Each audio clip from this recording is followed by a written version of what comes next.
Acabo de empezar a grabar. Ya no, ya me dieron Sí, pena. sin previa, ya. No, sin previa, lo que pasaba es que lo ponía a grabar, tú no te dabas cuenta, eras muy No, auténtica. pero es que siempre había una previa a la previa, pero bueno. Sí. Estamos haciendo un gesto absolutamente contra epocal. No, no empecé. No, solo quiero decir que estoy en este minuto cuidando la forma, justo el minuto en que estamos en 18, por lo tanto uno en general no debiera cuidar la forma. Ah, ah, mm, No, yo creo que sí. desde que por lo menos, no sé, acá yo no he hecho una encuesta electoral, pero desde los que votamos a prueba, ya no tenemos ninguna obligación de cuidar ninguna forma. Es No verdad. hay nada que yo pueda hacer que cambie el resultado de los destinos de este país, así que se acabó. Ya, pásenme la bandera. Pásamela, pásamela. Adiós. Sí, esos chistes, no sabe usted, pero efectivamente en los carretes que tenían estos días, en 18 y todo, sí. El chiste recurrente es como, ya, que tanta weá, hagamos Ya, una performance. la bandera ya, la Traigan las bandera. indetectables. ¡Ah! Claro. Sí, Bueno, está bien. yo no sé hasta qué punto llega tus manifestaciones fuera de No, yo forma. más bien Yo no son mis llego a amigos. tanto, no llego a tanto. No, mis amigos son así, son así. Ah, sí. La mayoría de mis amigos y amigas están en la pasta todavía. Tuvimos un carrete hace pocos días atrás y llegaron todos así en general. Y yo dije, sí, ya. Pero sí, no, pero ahí es No, interesante, yo tengo muchos amigos que ya no toman. pero no por el Y ya plebiscito. están en la cuestión de que no, que hay que cuidar el peso, que el trago Ah, engorda, que las calorías y el ayuno intermitente y no sé cuánta paja. Así que tomo sola nomás. está bien, está bien. No, y ahora hasta los, no voy a decir, ya, censúrate. Hasta los Es bueno, zombies están a dieta. es bueno para Ya no libros, así tenemos que como comer. amigos que no toman, título. Y no amigos que Amigos que no dejaron de toman. tomar, porque ya, que no tomaron nunca, bueno, habrá alguno por ahí. No, no están en mi lista de amigos, sí, pero están Bueno, todos los que dejaron de tomar, yo como en marzo empecé una un dieta, memorial, es un memorial. estoy tomando nada, po, casi nada. Ahora igual me asusté y todo, ¿Viste? pero sí. Mm. El control se impone. Sí, no, pero no es, pero es solamente una cosa médica hasta llegar a un punto y de ahí volveremos. Todos dicen Volveremos. lo mismo, dicen, no, si no es que no quiera, es que, mira, tengo una receta y te sacan la cuestión, la receta y todo. Quieren ser flacos, sí, están cagados. Todo el mundo quiere ser flaco, ya no es solo una cosa de nosotras, me parece bien. El Sí, corset del Bueno, cuerpo ahora es para todos. eso sí, es verdad.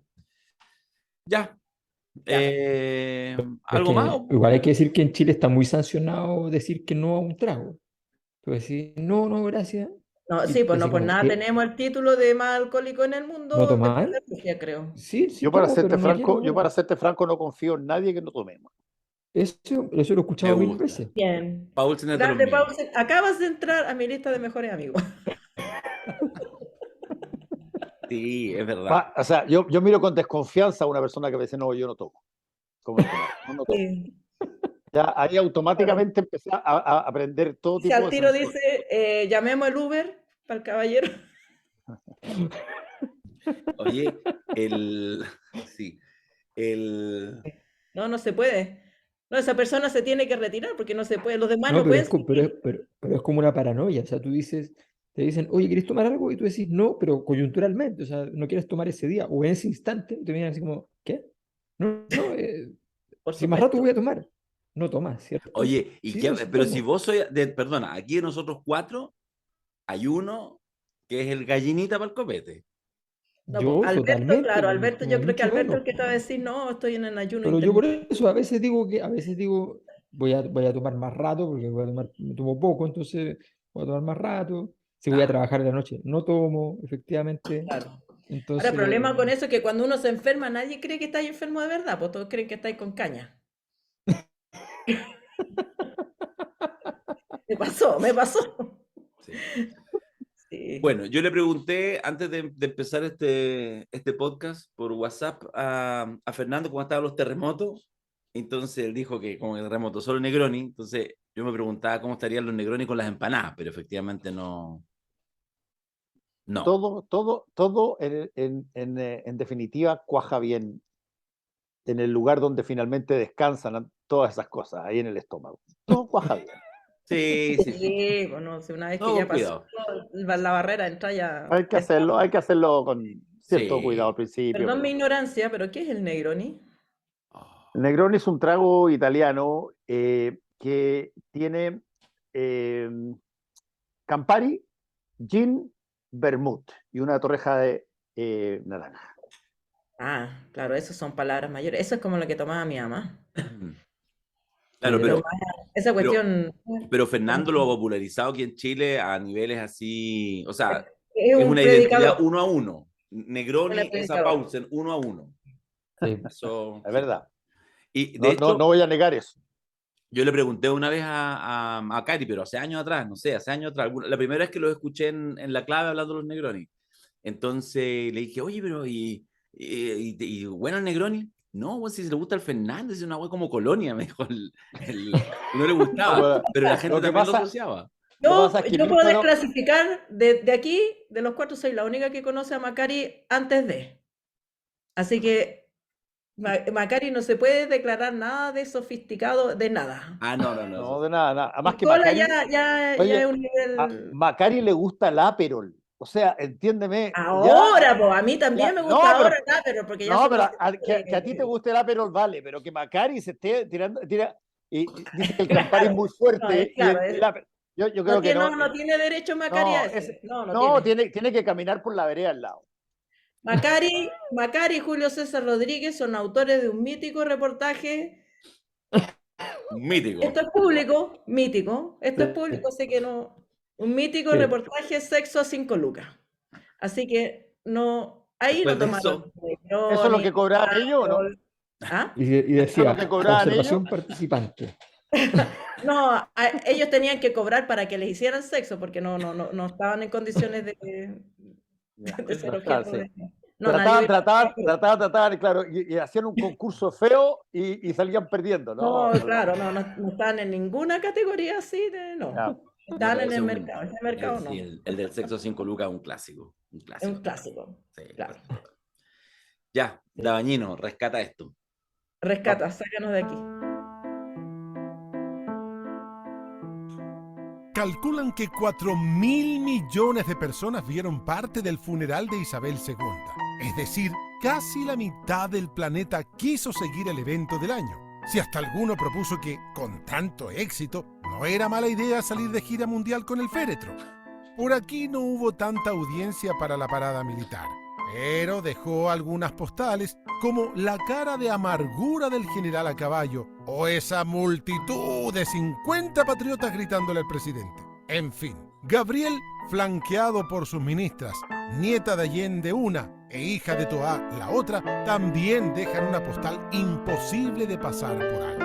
Aquí llegan Fernando Paulsen, Alejandra Matos, Alberto Mayol y Darío Quiroga. Comienza el podcast La Cosa Nostra en 18. Vale, 18. Ya, pero alguien carreteó harto, ¿no, Fernando? No cargué tanto. Ah, la Matu sí. Sí, te vi en redes. Sí, te vi O en sea, redes. tuve hasta un matrimonio. Con eso te digo ¿Te todo. casaste? Un matrimonio. Tuve un matrimonio, no me casé, Ah, por favor. No. se fue a Era Las buena que Vegas y soy, se no le casó. dije nada. Bueno, sí, le dijimos a la novia que ojalá le vaya bien, pero estábamos en la banda de las que ya no creemos en la cuestión. Entonces, Llegaste donde la novia y le dijiste, mira, traje aquí una encuesta de la Cosa Nostra. claro. No, no No, funciona, le no dije, funciona. mira, ojalá te vaya bien, pero si te va mal, aquí está la barra, La barra, el bar te abierto. vamos a sostener. Está bien, muy bien. Sí. Oye, la parada es una cosa menor me refiero en términos de temas políticos, ya lo decía ahí Dabañino. Se te olvidó hasta el nombre del dabañino. Es que yo sí estoy en A ver, 18. yo creo que tú todavía estás. Estoy en 18, sí, estoy un poquito en 18, Sí. es verdad, es verdad. Ya. Bueno, pero en fin, dejo algunas postales, no sé si tampoco son tan relevantes. Se los pregunto así, si es que creen que hay algo de lo que haya pasado que permita Era muy algún comentario inicial. interpretativa. ¿Ah? Era muy interpretativo, era cosas como que le pasan a la gente que está buscando cosas, ¿no? No, Sí. Claro.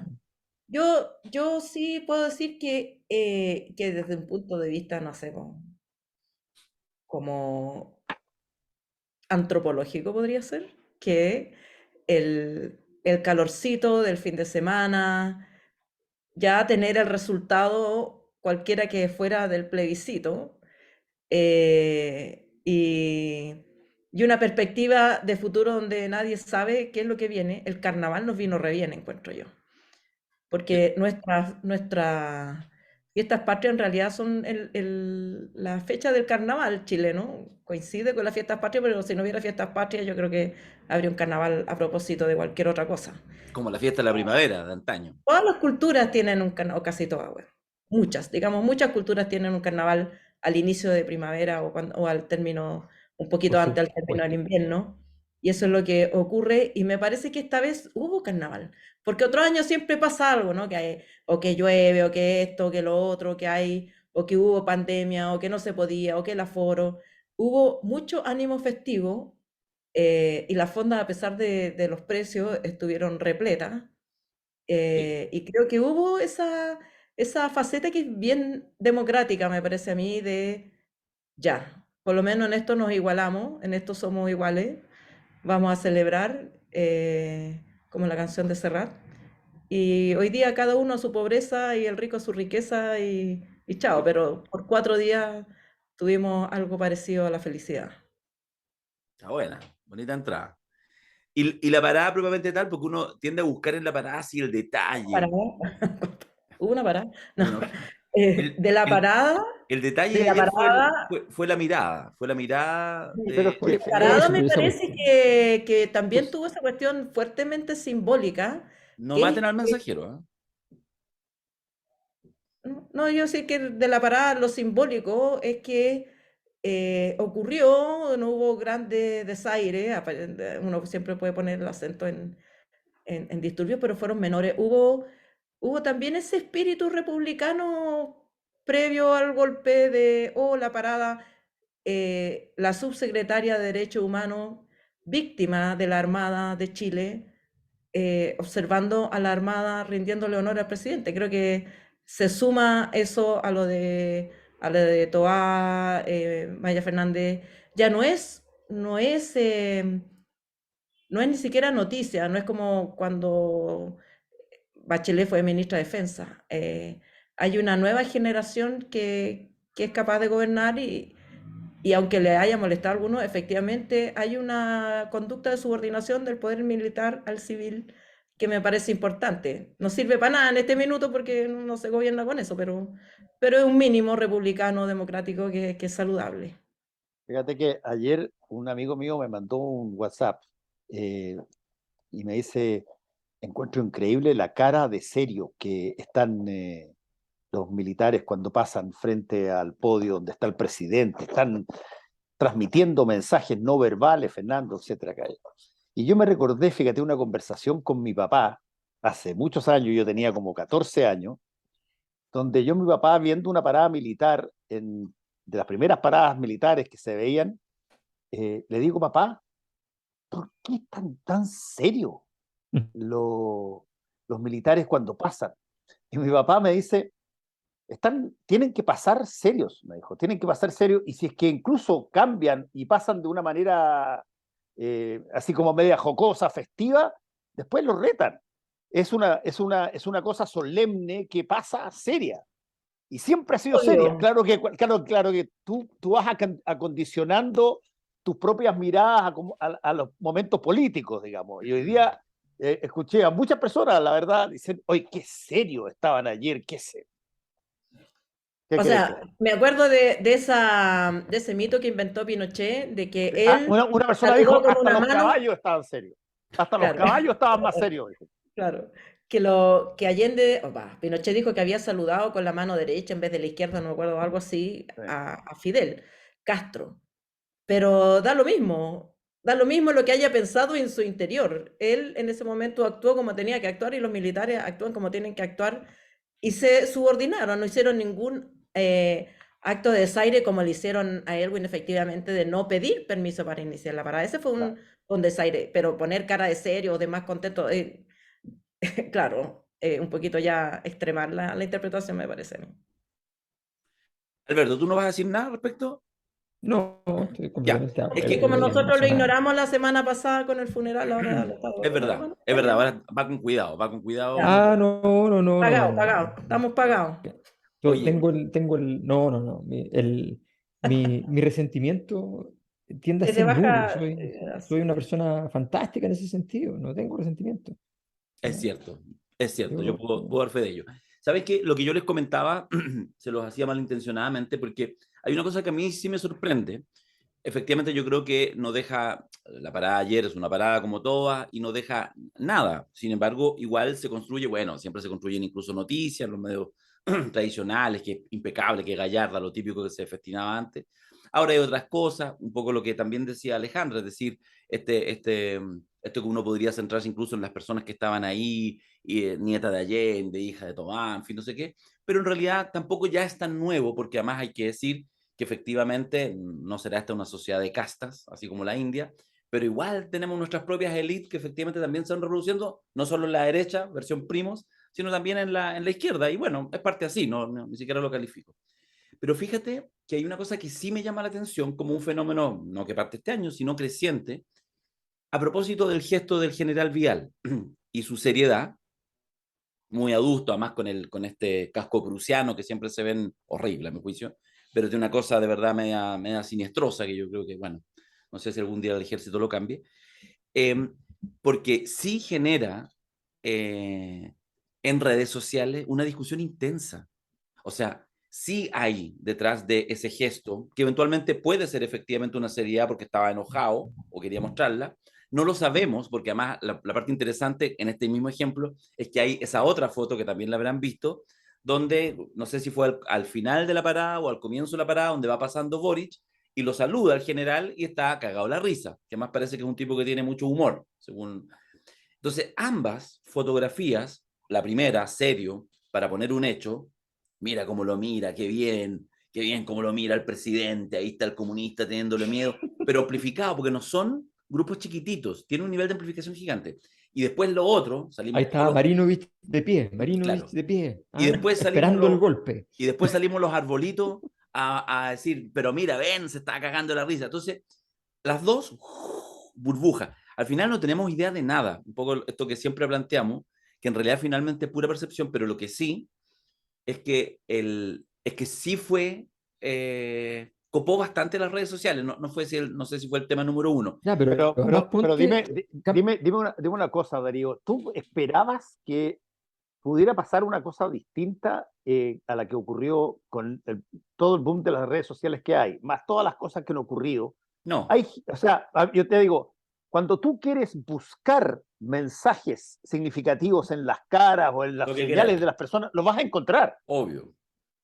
De hecho, casi te voy a decir, los vas a encontrar porque los vas a poner tú ahí. Sí, Tú vas Claro, a porque interpretar que se le movió la oreja y nunca nadie se le había movido la oreja frente al presidente de la República y eso automáticamente es una señal.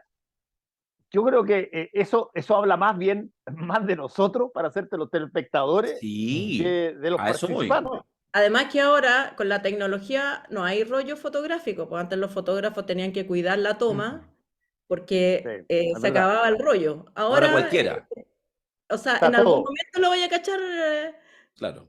serio, en algún momento, y esa es la foto.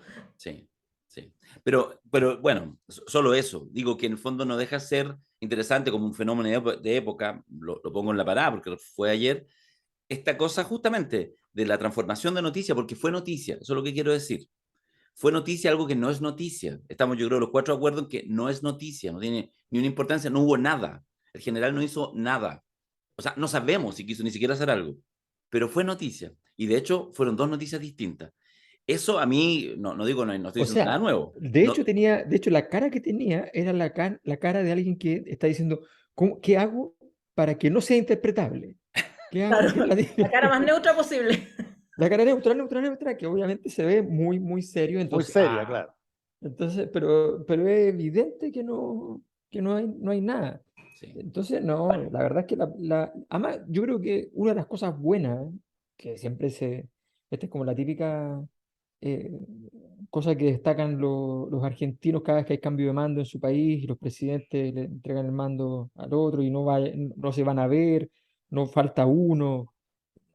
Llegará el día en que falten los dos, va a ser fantástico. O sea, entonces, lo que termina por ocurrir es que nosotros, en este tipo de ritos, hay una serie de valoraciones históricas, institucionales, de todo orden, que hacen que estos ritos funcionen. O sea, que en general no hayan estos desaguisados. Efectivamente, el primero fue con Elwin, y el único importante, y fue un desaguisado justo saliendo de la dictadura. Entonces, eran tiempos todavía completamente distintos.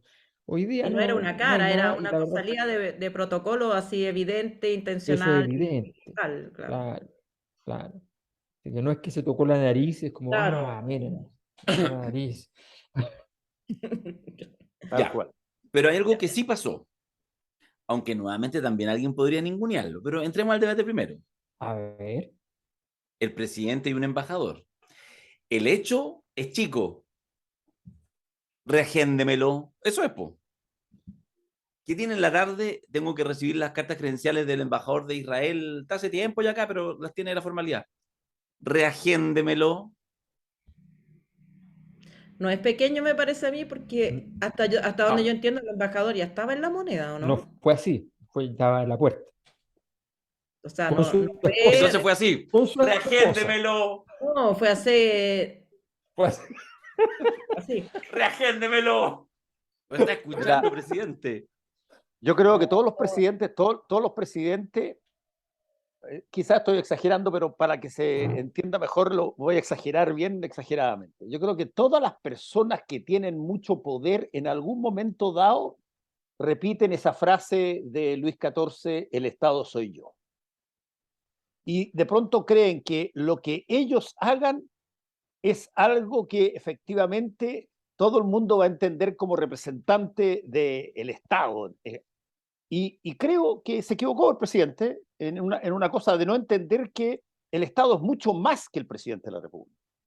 Es mucho más que un Congreso Nacional, es mucho más que una institución determinada de relaciones exteriores. Tú tienes que pensar en un montón de cosas que tienen que ver con las relaciones diplomáticas cuando las tienes. Porque si no las tienes, otra cosa, cuando Bolivia y Chile tenían las relaciones cortadas, tú podías entender este tipo de cosas, pero cuando las tienes y las has tenido por mucho tiempo, eso significa algo y tiene que ver con algo porque tu país está, bueno, actuando de acuerdo a la dinámica de esas mismas relaciones. Entonces, entiendo que tú quieras hacer un gesto o quieras transmitir tu posición personal de algo, pero eso se hace justamente en la reunión que tiene que tener con el presidente, con el embajador cuando recibe las credenciales. Puedes decirle lo que queráis ahí, pero no entiendo por qué tendría que haberlo hecho con un gesto público. Yo creo que también mirándolo desde el punto de vista antropológico, hoy día amanecí cargada la antropología, ahí, no me acuerdo ya dónde lo leí, pero hay un estudio del comportamiento como en la escala de los hombres más valientes de una tribu X, que compiten en determinadas pruebas y los más valientes son los más mesurados porque son valientes. Si se levantan, van a pelear. No tienen que hacer nada para demostrar. Toda la comunidad los considera valientes. Pero está el que está el último en la fila, allá el curado que todos agarran a patadas, que tiene mucho incentivo para hacer actos sobredimensionados para demostrar su valentía. Entonces se pasan de rollo, hacen cuestiones ridículas y absurdas, porque el realmente valiente nunca va a entrar en la categoría, pero él siente esa necesidad. Y yo creo que pasa lo mismo, no lo voy a personalizar Sí, porque en fue pero fue un acto donde no tiene ninguna incidencia real en el conflicto real ni en el problema real. No, el gesto de Boric no mueve la aguja ni medio centímetro en favor de los palestinos, si es lo que quería hacer. Si es lo que quería hacer era un gesto que tuviera algún impacto en la política real, No, él está entre los perros chicos de allá abajo, así como, y pegó un ladrillo más grande, pero en realidad no tiene esa capacidad ni esa posibilidad. Ahora, dentro de su redil, por supuesto que el gesto sale sobre mesa porque es provocar a los grandes, po. ¿De verdad queréis que los grandes se vengan a meter para acá y nos agarren? Que esa guerra se transforme para acá si no tenemos ni una capacidad, ninguna influencia, no está en nuestra primera agenda de prioridades. Es un acto de irresponsabilidad política, me parece a mí, que no tenía ninguna necesidad de acometer, a menos que creyera que ese gesto de valentía tenía costo cero y lo dejaba bien con alguien, o consigo mismo. O a lo mejor él quería hacer un gesto de valentía, de apoyo al pueblo palestino, que es súper valioso, pero yo encuentro que el pueblo palestino tampoco es como mandarle salud como vestirse de negro para el funeral de la reina. Son gestos absolutamente estridentes, vacuos, que no tienen ninguna importancia donde realmente importan las cosas. Y yo me pregunto, ¿por qué se hacen?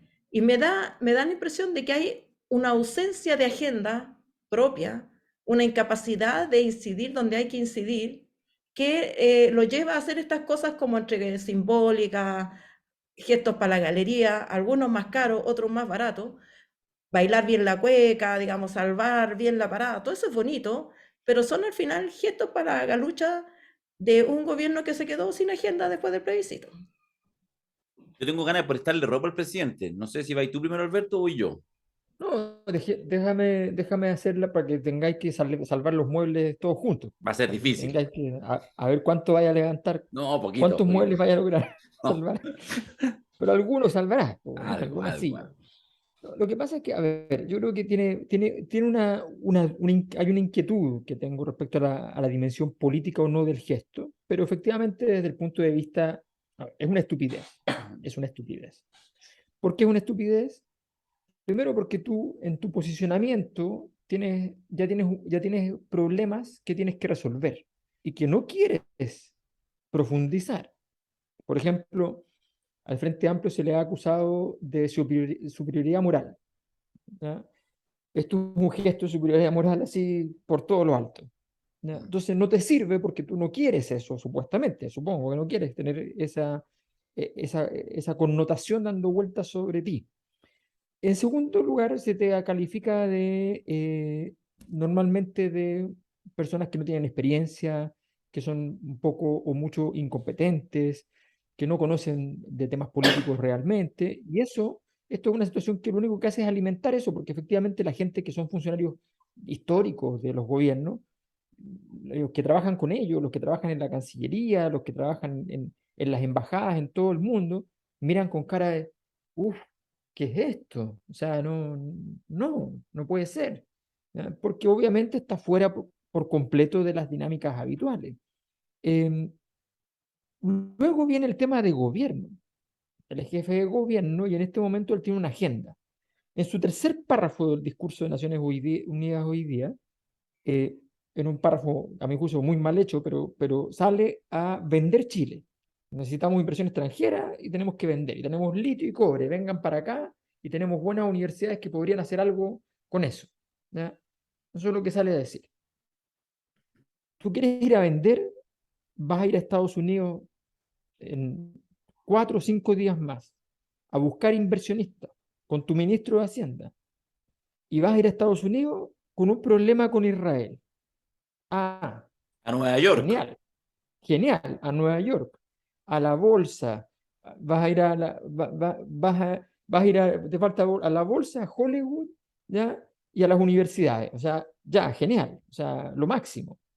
Eh, todo, tú has tenido una relación con distintos medios de comunicación problemática, ¿ya?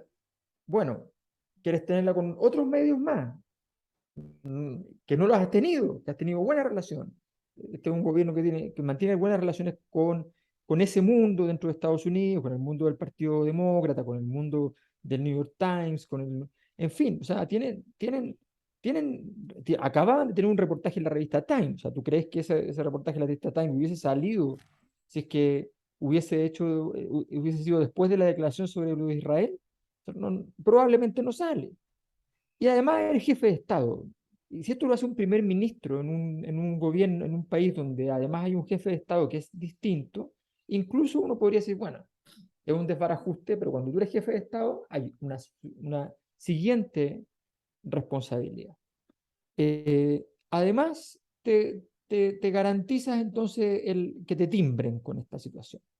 Y bueno, de hecho, uno de los timbrazos que dolió aparentemente en Palacio fue el amateurismo, ¿no? Bueno, pero más allá de eso, la pregunta que yo me hago es más del libreto de obra de teatro que de análisis político. Yo me pregunto, ¿cómo llegó a esto? Porque yo creo que para llegar a esa decisión solo hay dos posibilidades. Las dos son estúpidas, pero son diferentes, ¿no? Una es que haciendo el análisis de lo que venía, que la semana pasada lo comentamos, que seguramente estaban sentados analizando la situación y diciendo, oye, tenemos una semana, un par de semanitas en que vamos a tomar decisión de derecha 1, decisión de derecha 2, decisión de derecha 3, decisión de derecha 4, necesitamos gesto, ¿ya?, de izquierda. Y tal vez a él se le ocurrió, esto está claro que se le ocurrió a él, porque nadie más sabía claramente, pero a él o a un par de personas nada más, se le ocurrió hacer este desajuste como una solución política. Eso tendría como algo positivo, entre comillas, que bueno, que por lo menos tiene algún nivel de reflexión el asunto, equivocada y estúpida, pero una reflexión. La siguiente alternativa es que el presidente sencillamente en ese momento le llegó la llamada y dicen, oye, ahora está acá el embajador, estaba el trencito de embajadores, había recibido al de Arabia Saudita, no le dijo, no salió con la polera de Khashoggi, no, lo recibió, el documento que te entregan manda saludos específicos de Mohammed bin Salman, o sea, lo de siempre, digamos, lo normal. Bueno, y Mohammed bin Salman se había reunido hace un par de semanas con Biden, o sea, la cosa ya está superada, ¿no? El impasse está superado. Hasta Biden se comió eso, ¿ya?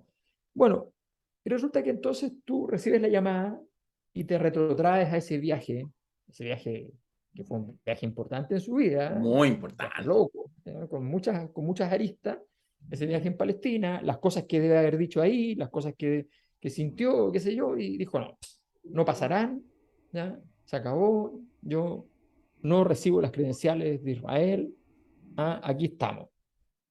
Esas son las dos opciones, creo yo, de esta situación. Las dos terminan en el mismo lugar, pero a mí me encantaría lograr saber cuál es. Yo estoy de acuerdo con lo que se ha planteado, con lo que plantean ustedes. Lo que yo quisiera tratar es ver otras posibilidades, ¿ya?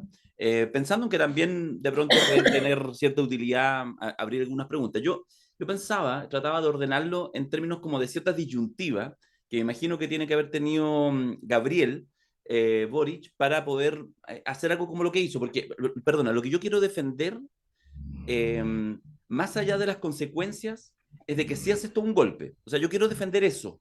Bueno, así no se hacen las cosas. No, yo creo que haces todo un golpe. Creo que cualquier otra vía diplomática normal, y además, ojo, que esta es la primera disyuntiva de las tres que quiero plantear, que es a razón de que el presidente de Chile tiene que generar alguna reacción por la muerte, asesinato, lo que sea, de un joven palestino de 17 años que no tiene ni un parentesco, que no es cercano, ni una cosa. O sea, los gobiernos reaccionan porque cuando hay alguna relación.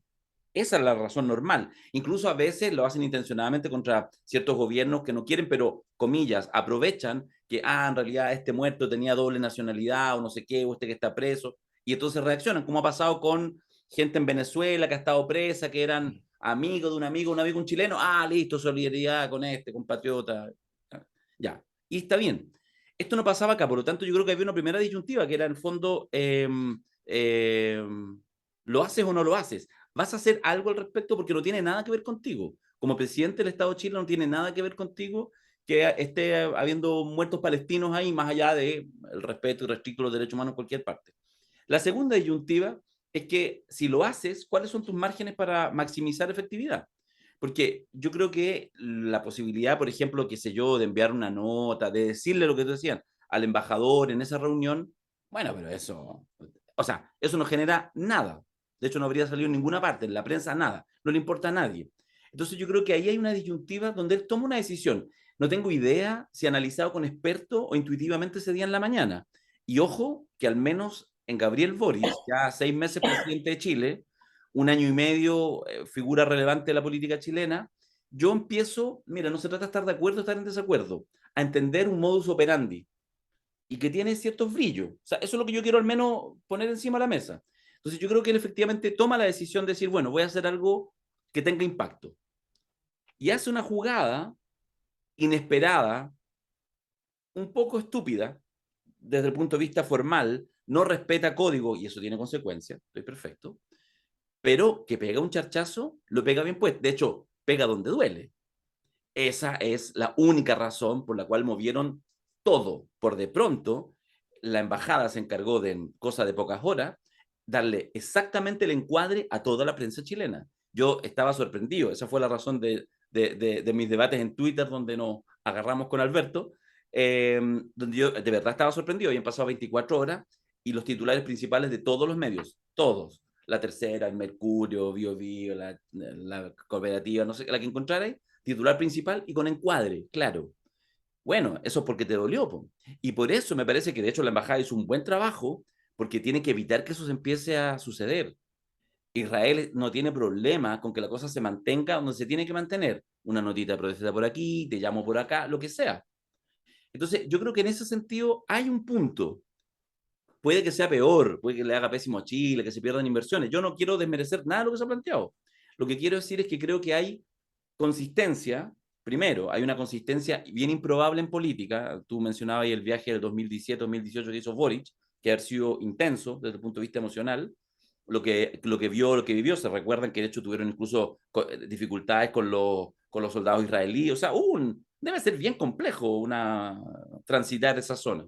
Y volvió por París, ¿te acuerdas? Sí, ya, Y al pasó a tiro. París. Viste que Pero sabía, no, pero si es sabía. que fue Y, un eso, y viaje, no he por eso te mencionado lo digo, otro todavía. Y eso que el no lo voy a resentimiento le mencionar, dura poco. no lo voy a mencionar, no lo voy a Vamos a mencionar. hablar solamente de París y no si estaba en buena o en mala No, compañía. Ok, yo estoy de acuerdo con todo eso, Alberto. Lo suscribo. Más, lo que quiero decir es que en el fondo hay una cierta consistencia y hay una cosa es que esa es la pregunta.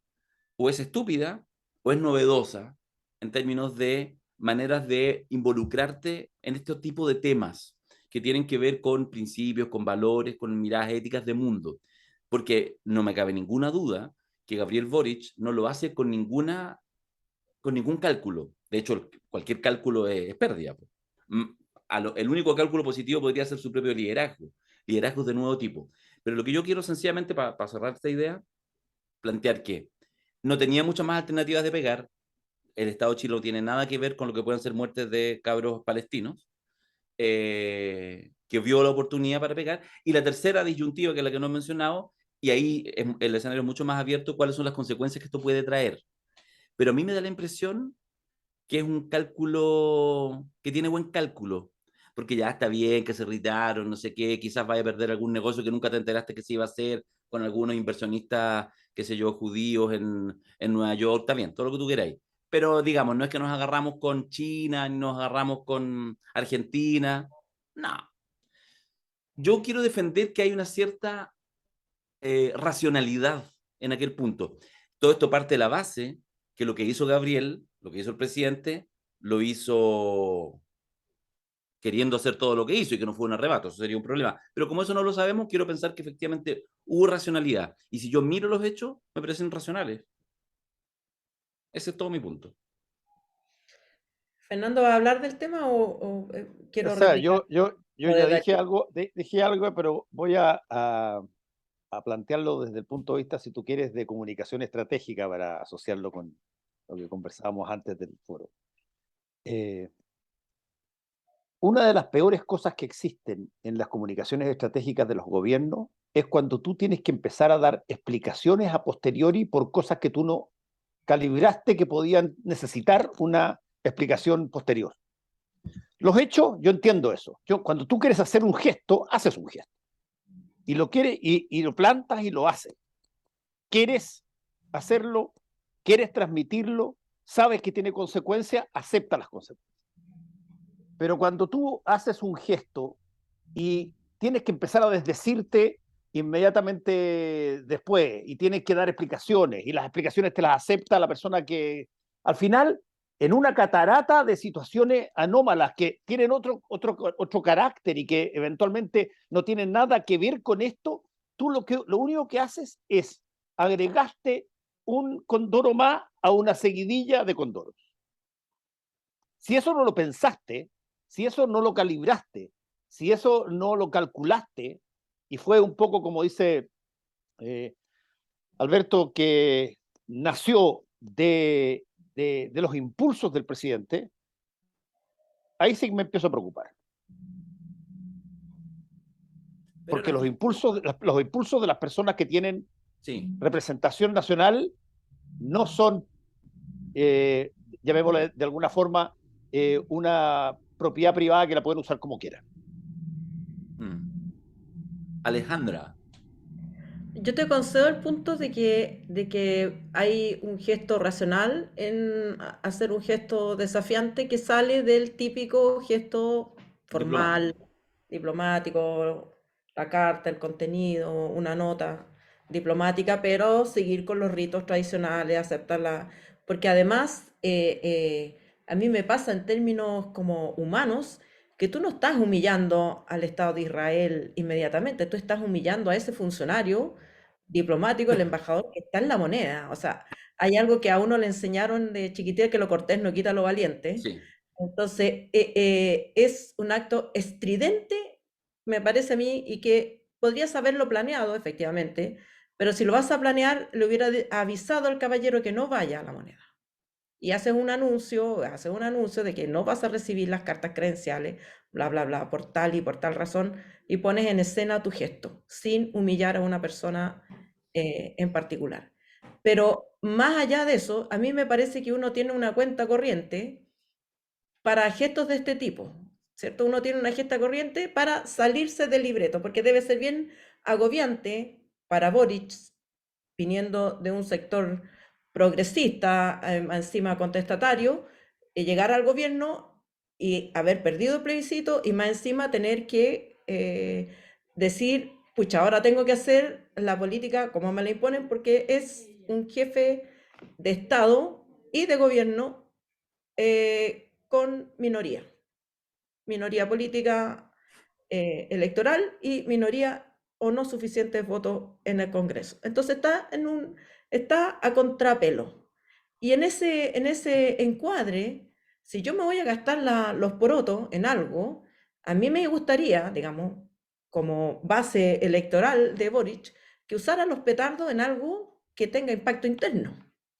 O sea, si sus petardos van a ser hacia la política internacional y se quiere, le atraen estos cantos de sirena que lo ponen como, hoy el presidente más joven, el más choro, el que usa tatuaje, la revista Time y eso, y sus gestos van a ese público, bueno, muy bien, súper choro, va a quedar, ahí quedó el gesto, pero ¿qué implicancia tienen en la vida cotidiana de chilenos y chilenas y del avance o no de las políticas progresistas que se había planteado en su programa de gobierno? Cero. Y probablemente van a haber turbulencias que van a ser todavía más difíciles, porque no es,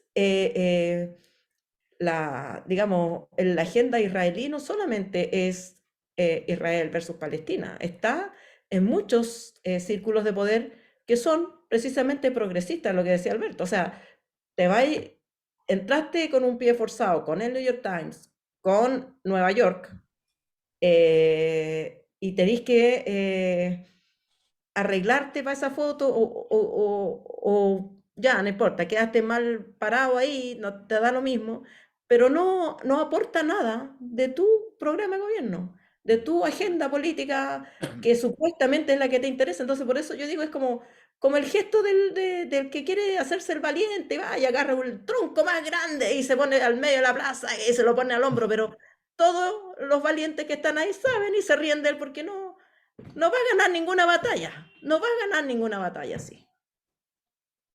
Sí, bueno, en todo caso lo internacional yo creo que ha dado ya sobradas pruebas de que efectivamente le interesa, eufemísticamente hablando. Pero mira, está bien, si le interesa lo internacional, hay que tener mucho cuidado, porque ya le pasó a Sebastián Piñera que le interesó en su segundo gobierno lo internacional y rebotó de la peor manera, Totalmente de porque tú acuerdo. tienes que entrar a jugar y saber jugar. O sea, no es fácil. Si tú quieres jugar el juego contra Israel y a favor de Estados Unidos, está difícil, ¿ya? Está súper difícil.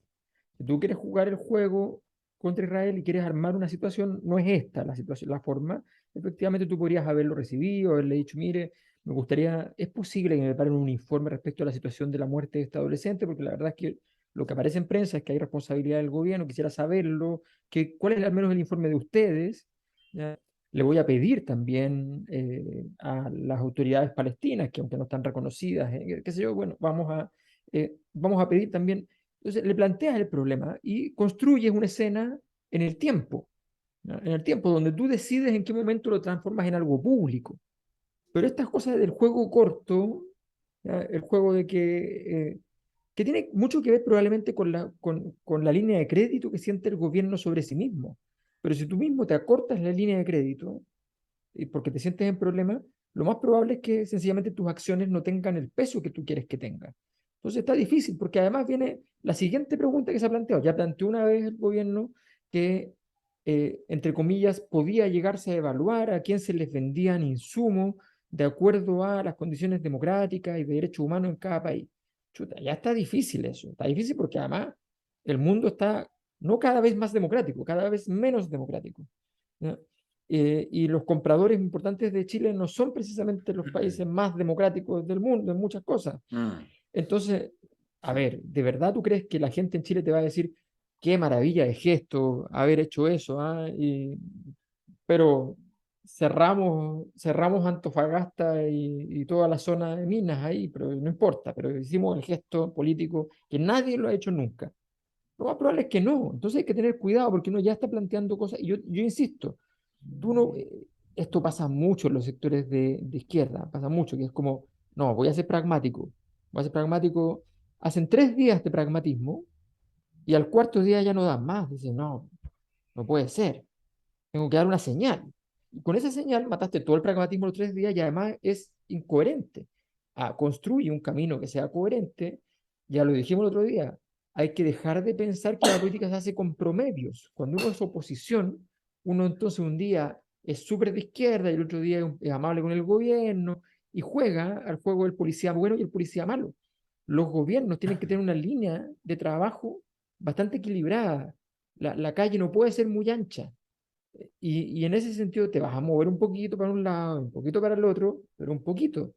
Porque si no, a ver, yo no veo una estrategia en este sentido de decir, ok, vamos a buscar las inversiones, les vamos a dar confianza, pero al mismo tiempo vamos a satisfacer los criterios de la gente más cercana a nosotros a través de tales y tales cosas y vamos a hacer una síntesis de eso. Yo no veo eso. Veo que es una acción por acá y otra acción por acá. De acuerdo. ¿Les gustó hoy día el discurso de Boric en la ONU para ir cerrando con el presidente? ¿Lo vieron? ¿Lo Yo escucharon? creo que estuvo correcto. Fome. O sea, Ya, digamos. bueno, es que no, digo, los discursos de los presidentes chilenos en las Naciones Unidas que han generado un eco rimbombante han sido porque habían situaciones, si tú quieres, ambientales muy especiales donde esa voz tenía que generar un eco. Y creo que desde ese punto de vista el presidente Boric hizo un buen discurso y además, solamente para meter la colita a lo que estábamos hablando, él estaba plenamente consciente que ya se había desembocado toda una polémica en función de un suceso internacional y por lo tanto no iba a querer provocar ninguna más. Así que tenía que ser una cosa relativamente razonable, que dejara a todo el mundo contento y que mostrara lo que aspira el gobierno en materia internacional. Pero nada más. De aquí no iba a salir le propongo relaciones diplomáticas ahora, inmediatamente. No iba a salir ahora. eso. Claro, aquí y ahora. Tráigame su embajador. Tráigame su embajador Israel. Claro, exacto. Y no iba a salir acá tampoco el que tú no le das el voto a Estados Unidos para que invada Irak. No, no estaba, no era ese el momento. Si venía de un condoro. Yo le habría ofrecido a Israel cambiar la constitución. Ustedes me pasan la de ustedes, yo les paso la mía. Te cambio tus cartas credenciales por mi borrador. Es un borrador bueno. No, pero Oye, yo creo Javier, que fue, o sea, a mí decía cuando cuando recién entramos, sin que partiera la grabación, que había escuchado el discurso y lo había leído. Y me parece que quizás lo acortaron porque no tengo memoria de que haya sido tan extenso como está el texto. Pero más allá de eso, tengo la impresión de que el discurso, lo que no tuvo de bueno, porque efectivamente es un discurso correcto, no tiene grandes defectos, pero lo que Correcto. no tuvo de bueno es que esa es la falla exactamente orgánica del gobierno. Y es que, vamos a decirlo del modo que lo dicen los políticos, a mí no me gusta, pero no tiene relato. falta relato. Cuando ¿Sí? digo que no tiene relato, no tiene relato en el sentido profundo del término. El sentido profundo del término es que hay una narrativa que representa las decisiones políticas que tú vas a tomar y las decisiones de política pública que vas a tomar y las decisiones de política internacional que vas a tomar. Todo eso hay una narración de base que es fundamental, que eso te da una orientación para cualquier cosa, para cualquier discurso. Esa narración no está presente. Y yo creo que cuando uno va a hablarle a Naciones Unidas, uno va a hablarle primero, a los que están allí y en segundo lugar, al mundo. A los que están allí, en realidad, el mundo, el público normal va a escuchar a su propio país, ¿ya? Pero al mundo a través de las autoridades que saben una impresión respecto a un gobierno y a un proceso político como el chileno. Yo creo que no logró nunca conectar la situación de Chile con el resto. O sea, si yo parto diciendo, el año 2019 Chile tuvo un estallido social. El mismo mes hubo 15 países que tuvieron estallido social. El mismo año hubo 40 países que tuvieron estallido social.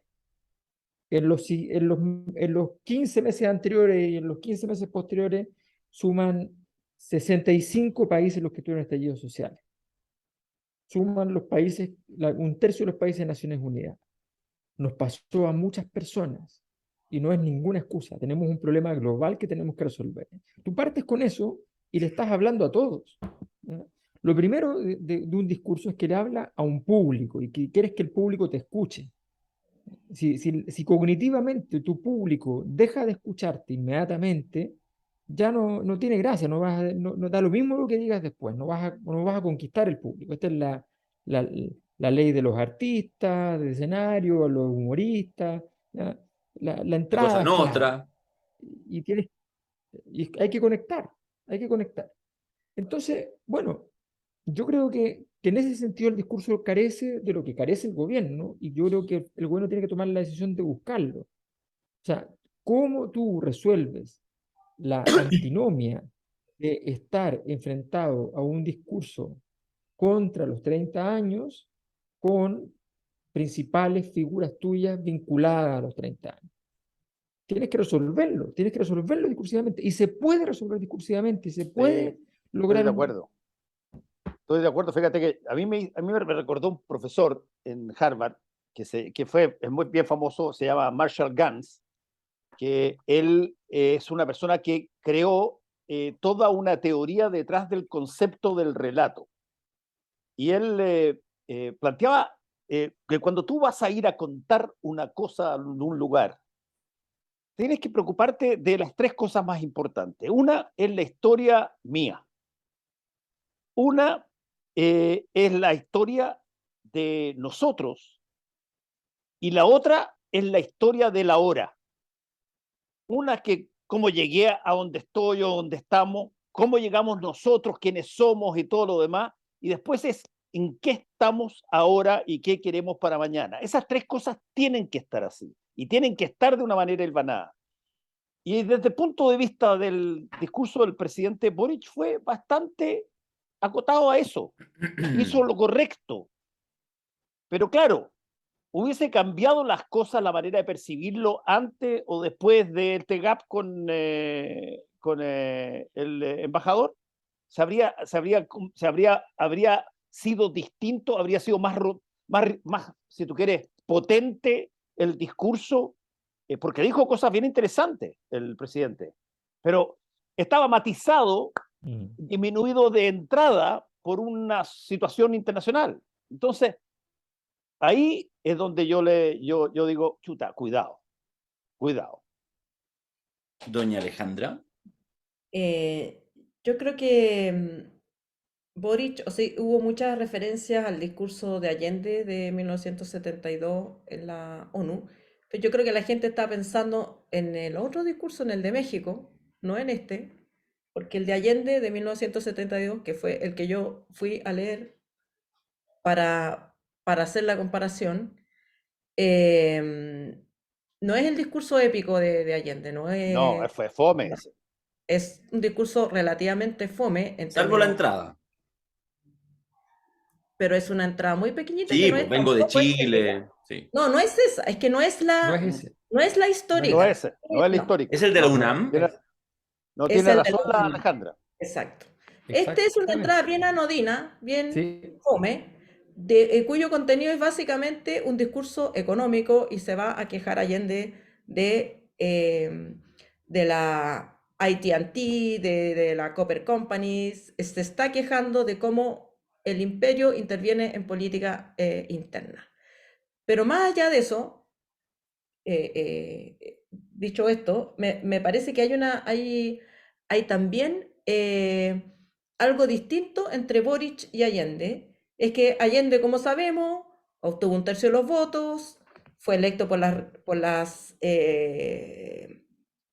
lógicas democráticas de su momento, en que la democracia cristiana le da su apoyo, sale electo, le da los votos, sale electo. Todos aceptan que es el presidente, aunque haya obtenido 1/3 de los votos, pero Allende no se queda ahí diciendo, ay, tuve 1/3 de los votos, no voy a poder gobernar. No, se pone a gobernar y hace un gobierno, digamos, que hay, cuyas interpretaciones hay para todo, pero nadie le puede quitar a Allende que tenía vocación de poder. Allende dijo, yo no soy el presidente de todos los chilenos. Y de ahí en adelante viene la frase de todos los después diciendo, yo soy el presidente de todos los chilenos. Allende gobernó desde un punto de vista confrontacional, pero diciendo, voy a respetar las leyes democráticas. Y logró aumentar su base electoral desde ese 36, no sé cuántos por ciento al 52% que fue la última elección previa al golpe. La regidora. La de regidores. Él aumentó el poder político de su sector con un gobierno que, digamos, fácil no fue. Entonces, eso es lo que yo echo de menos en todos los presidentes democráticos y la presidenta que hemos tenido post-dictadura, que es qué cresta quieren hacer, vocación de poder, porque esta idea de que vamos a ponernos de acuerdo todos y todos unidos nos tomaremos las manos cuando te están pegando por debajo de la mesa en las canillas, no existe. Y en ese discurso fome de Allende, o sea, tiene 3 conceptos que, chucha, o sea, le dice ahí en su cara digamos, a los dueños de casa que están actuando de una manera, dice, la osadía imperialista. Habla de democracia económica, habla de democracia social. Y, por supuesto, en el discurso de Allende era que se estaba Chile convirtiendo en un país socialista con las estructuras democráticas. Se podría haber superado ese gobierno con otra elección, digamos, se optó por un golpe de Estado, las fuerzas del momento, no es el tema.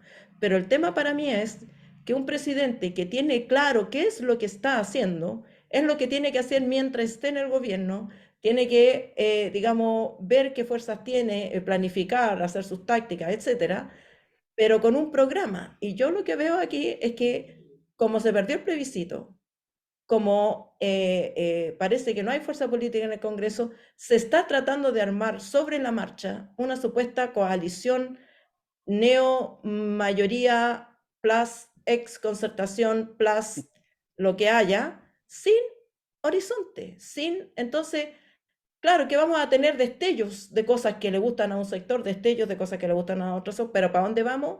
No tengo idea. O sea, no se manifiesta en ese discurso.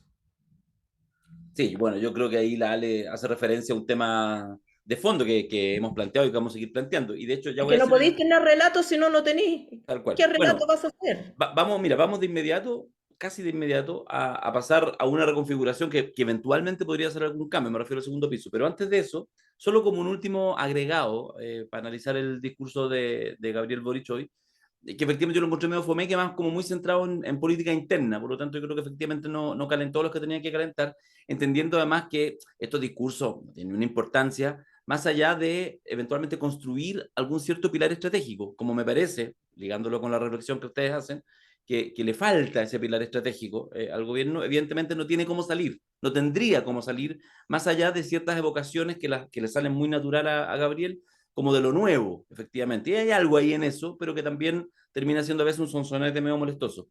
Y yo lo comparo, mira, los invito a verlo, porque además lo vi entero, el de Gustavo Petro, tengo ahí mi gustillo colombiano, que es un discurso, fíjate, cuando ustedes lo vean, porque ha recibido muchos elogios, porque además logró instalarse en la agenda. En rigor, cuando uno lo escucha, los 22 minutos que dura, incluso yo lo encontré demasiado reiterativo, pero efectivamente dejó una idea instalada. Dejó una idea instalada. Plantear su diferencia con, además un tema polémico, con la guerra contra el narcotráfico. Esa fue toda su cosa. Pero Claro, en eso habló de modelo económico, con eso hizo una mirada medioambiental, con eso habló norte-sur, o sea, habló, pero fue así, de hecho, incluso en algún minuto nos decía, podrías haber dicho más cosas. No, dijo, no voy a decir más cosas, voy a decir solo una. Y entonces se tira una frase que va a pasar a la historia en Colombia por de pronto, y yo creo que va a quedar así como en esas lecciones, porque casi al comienzo de su discurso dice estas frases que tienen esa capacidad de construir un mundo, cuando él dice, vengo de un país de belleza ensangrentada. Ese tipo de frase, incluso casi operáticas, ¿o no, Alberto? Que efectivamente más logran hacer esa contradicción, porque además la hace haciendo primero habló de lo bello que era Colombia, uno de los 3 países más bellos del mundo, no sé por qué lo dijo. Y entonces empieza a mencionar, pero va muy poéticamente, y de repente cuando está así ¿El en el mismo clímax, concurso donde ganó la bandera chilena? ese mismo, lo pensé. Y entonces cuando está en eso, entonces cuando va como cerrar la poética, dice, con la misma sonrisa en los labios y la parsimonia con la que habla Gustavo Petro, vengo de un país de una belleza ensangrentada. Y ahí empieza. Entonces logró instalar un puro punto. Y eso, está bien, no tengo idea, le puede ir bien, le puede ir mal a Petro, no implica nada. Pero en ese tipo de momentos logra construir un mundo. Yo creo que efectivamente, probablemente en eso, en esa, insisto, en un discurso que todos coincidimos es correcto, que hace Gabriel, pero yo creo que ya más allá de lo de la ONU, ya pasó. Quizás ahí puede haber un aprendizaje que puede hacer el gobierno, que puede hacer el presidente en las próximas semanas, de manera acelerada, que en algún minuto poder construir un par de ejes, un eje, que lo clave y que le haga a todos los cercanos tener un lugar donde afirmarse. Desde ahí salir a defender el gobierno, desde ahí salir a valorar las políticas públicas. Hay muchas políticas públicas que suceden y que uno no se da cuenta si alguien no te las explicita. Entonces, incluso es más, finalmente hoy quizás hasta las políticas, estoy hablando no grandes políticas públicas, de medidas más bien, chiquitas, así como recuperar el barrio Meix, es probablemente así como de las cosas más visibles que ha tenido el gobierno. Bueno, tiene que ver con algo que será el eje de su gobierno, el tema de la seguridad pública. Bueno, no sé, tienen que definirlo ellos, pero a eso es lo que hay, como que en el fondo no hay ciertos pilares sobre los cuales uno después, las propias bases en los países, internamente, puedan mirar y decir, ah, perfecto, vamos avanzando porque vamos avanzando hacia allá. Yo creo que efectivamente eso da, y por eso hago el juego con esto, la Bueno, comparación con solamente Petro. para citar una de las frases de este discurso fome de Allende, porque este está entre los fomes de Allende, pero digamos que el caballero le trabajaba al discurso. Dice, cuando se impiden las transformaciones en un sistema democrático, se está alimentando la vía revolucionaria. Y todos que cita de John Kennedy. ¡Toma! Toma, no que Fidel Castro, no, John Kennedy, toma, Kennedy. en tu cara. O sea, adiós. Está buena, está buena. O sea, A ese lo Buena, para ti. mataron. O A ese sea, lo para ti. mataron por, entre otras Sí, cosas, ese tipo de frases. pero Sí, claro, pero es que cita a Mm. John Kennedy para defender la claro. política de su gobierno. No, estoy de acuerdo O contigo, estoy de acuerdo. sea, Por eso es que yo hablaba del caso de Gantz, y lo decía con nombre y apellido porque es fácil de seguir, de que aquí hay una que también historia que, conozca a Gantz. sí, no, si no es desconocido, todo lo contrario, es súper conocido.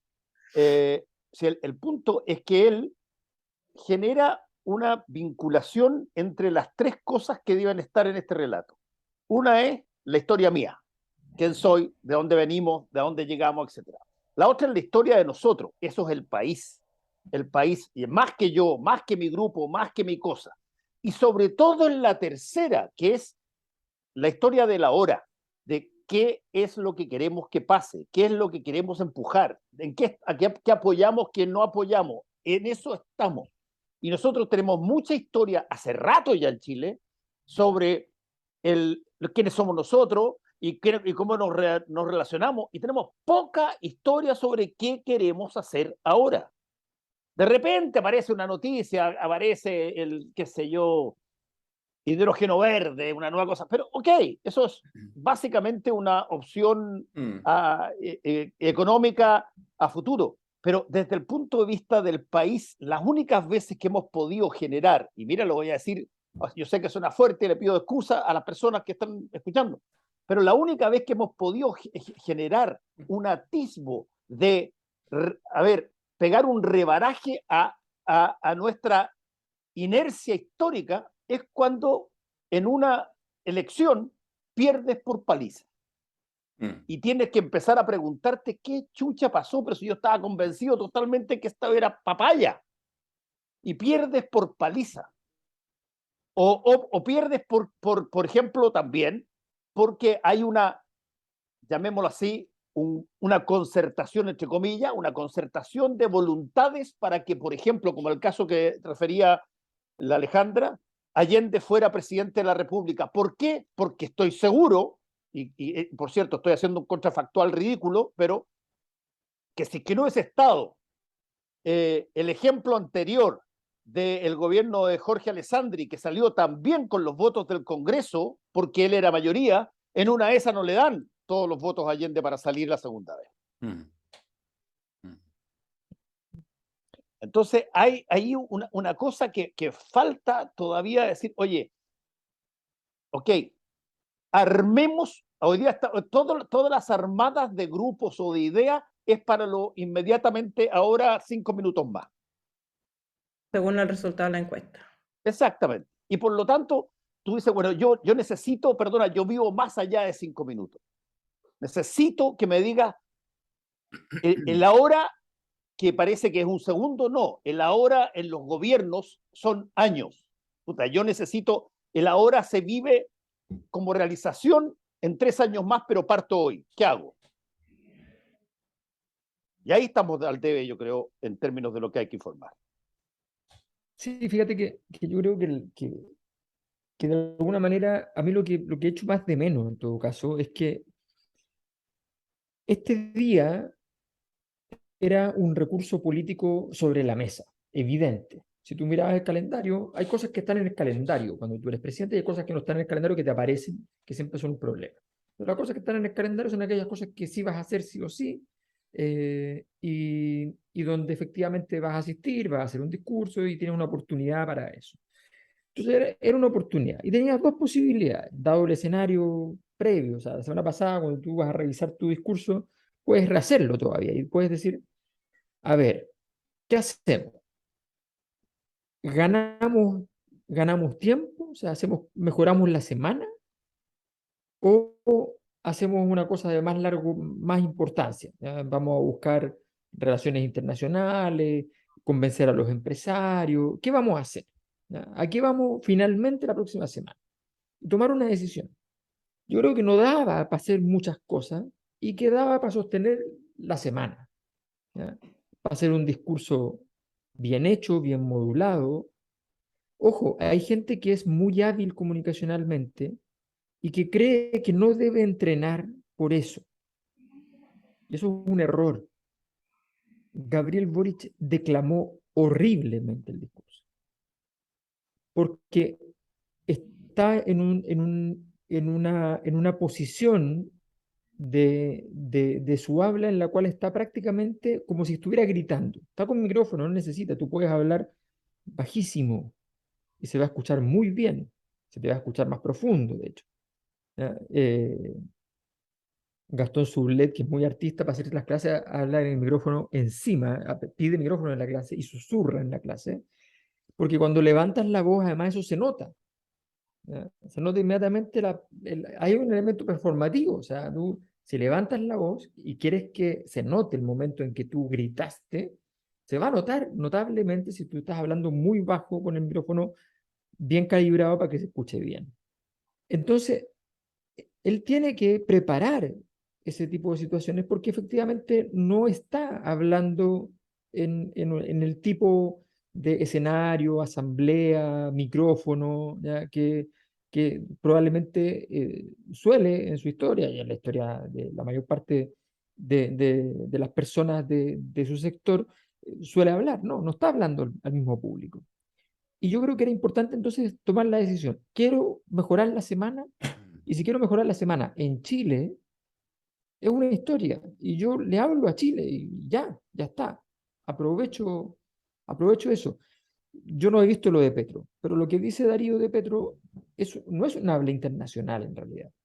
Porque es incómodo, como en términos diplomáticos. ¿Eh? Es como venir a decir, eh, bueno, vengo a contarles que en mi país hay mucha sangre. ¿Ah? Que es un posicionamiento que la mayor parte de los presidentes colombianos, si quieren presentarse afuera, trataría de evitar. ¿Ya? Le está hablando adentro, a los que saben que efectivamente hay un problema donde él ganó porque se entiende que hay una responsabilidad y una culpa que no está en Petro, sino que está en los otros, y por tanto entonces él va a hablar a partir de eso.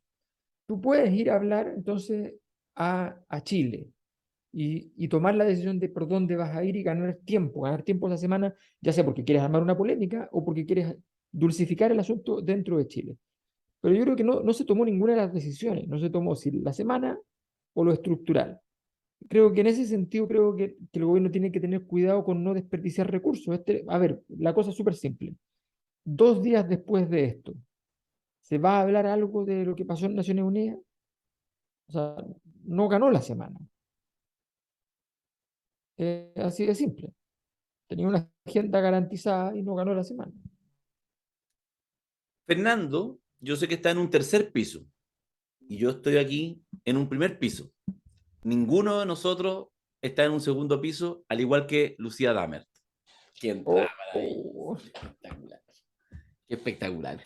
¿Te tomaste un ¿Quién? cursito con Marshall Gans? Sí, ¿Qué entrada? ¿Qué entrada? Yo, ¿Qué yo entrada? encuentro, El yo segundo. encuentro que yo he visto carajadas grandes y y esa. la carajada que le hicieron a Lucía Dammert. Solo déjame decir, al tiro te doy el paso, Fernando, para que entres, me parece interesante el punto. Creo que hay dos temas en uno, y creo que los dos tienen en sí mismo, uno podría comentarlo, no sé cuál les calienta más. Hay un tema, partamos claro, por el anecdotario, que tiene que ver con la razón por la que supuestamente sale, tiene que ver con la publicación de interferencia, tiene que ver si había una cosa con el FBI o no, etcétera, que ensucia la salida, si es que era o no la razón. Y ahí hay un tema que yo creo que igual es, en todo caso, bastante intenso, porque tiene que ver con estas cosas, con lo que te puede suceder. Hoy día puede ser interferencia, hoy día puede ser, mañana puede ser otro, pero con develar, puede ser inventar o develar algo que tú no quieres que se sepa y que puede estar pasando en Palacio, conexiones, etc. Yo creo que ese tema tiene. Y el segundo, que probablemente pasa más colado, justamente por la intensidad de ese primer tema, es también el reajuste del cambio de gabinete. El cambio de gabinete ya se había hecho, pero de alguna manera como que termina siendo, desde mi perspectiva, incluso pareciera más interesante esto en el primero, en el sentido que la jefatura del segundo piso tiene casi rango ministerial, por de pronto participa del comité político, por ejemplo. De hecho, con este cambio, con la asunción de Miguel Crispi ahora como jefe del segundo piso, hace que haya un militante de RD que había desaparecido, que no estaba en el comité político. Por supuesto, no tiene el mismo peso que un ministro, pero la roulette por de pronto fue jefe del segundo piso durante toda la segunda administración de Piñera, y hay que decir que yo creo que tuvo más poder incluso que en la primera gestión que fue en que era ministro. Entonces, bueno, y la pregunta es si hay algo en eso que desde mi perspectiva, solo digo eso, cuesta evaluarlo por los distintos cruces. Es decir, Dahmer, pero entonces más sector con quién. Ya, entonces también salió Isquia. Pero qué cosa, están saliendo los independientes. En realidad empiezan los partidos ya a mostrar los dientes, por lo tanto hay menos espacio para el mundo independiente, gente que venga a otras configuraciones, tiene que ver sencillamente con el mayor poder del socialismo democrático versus dignidad, etc. Yo creo que hay varias preguntas abiertas que, insisto, ya estaban en la lógica del cambio de gabinete, pero que curiosamente, quizás por esta cosa como en las sombras que tiene el segundo piso, pareciera ser que es hasta más interesante analizarlo ahora. Lo dejo ahí esbozado, estos dos temas, no sé por dónde quieran entrarle, si quiere partir Fernando, Lale ya levantó el dedo. Sí. No, Fernando, tiene la palabra. yo básicamente creo que, a ver, yo creo que estamos asistiendo a, llamémoslo así, crímenes por encargo.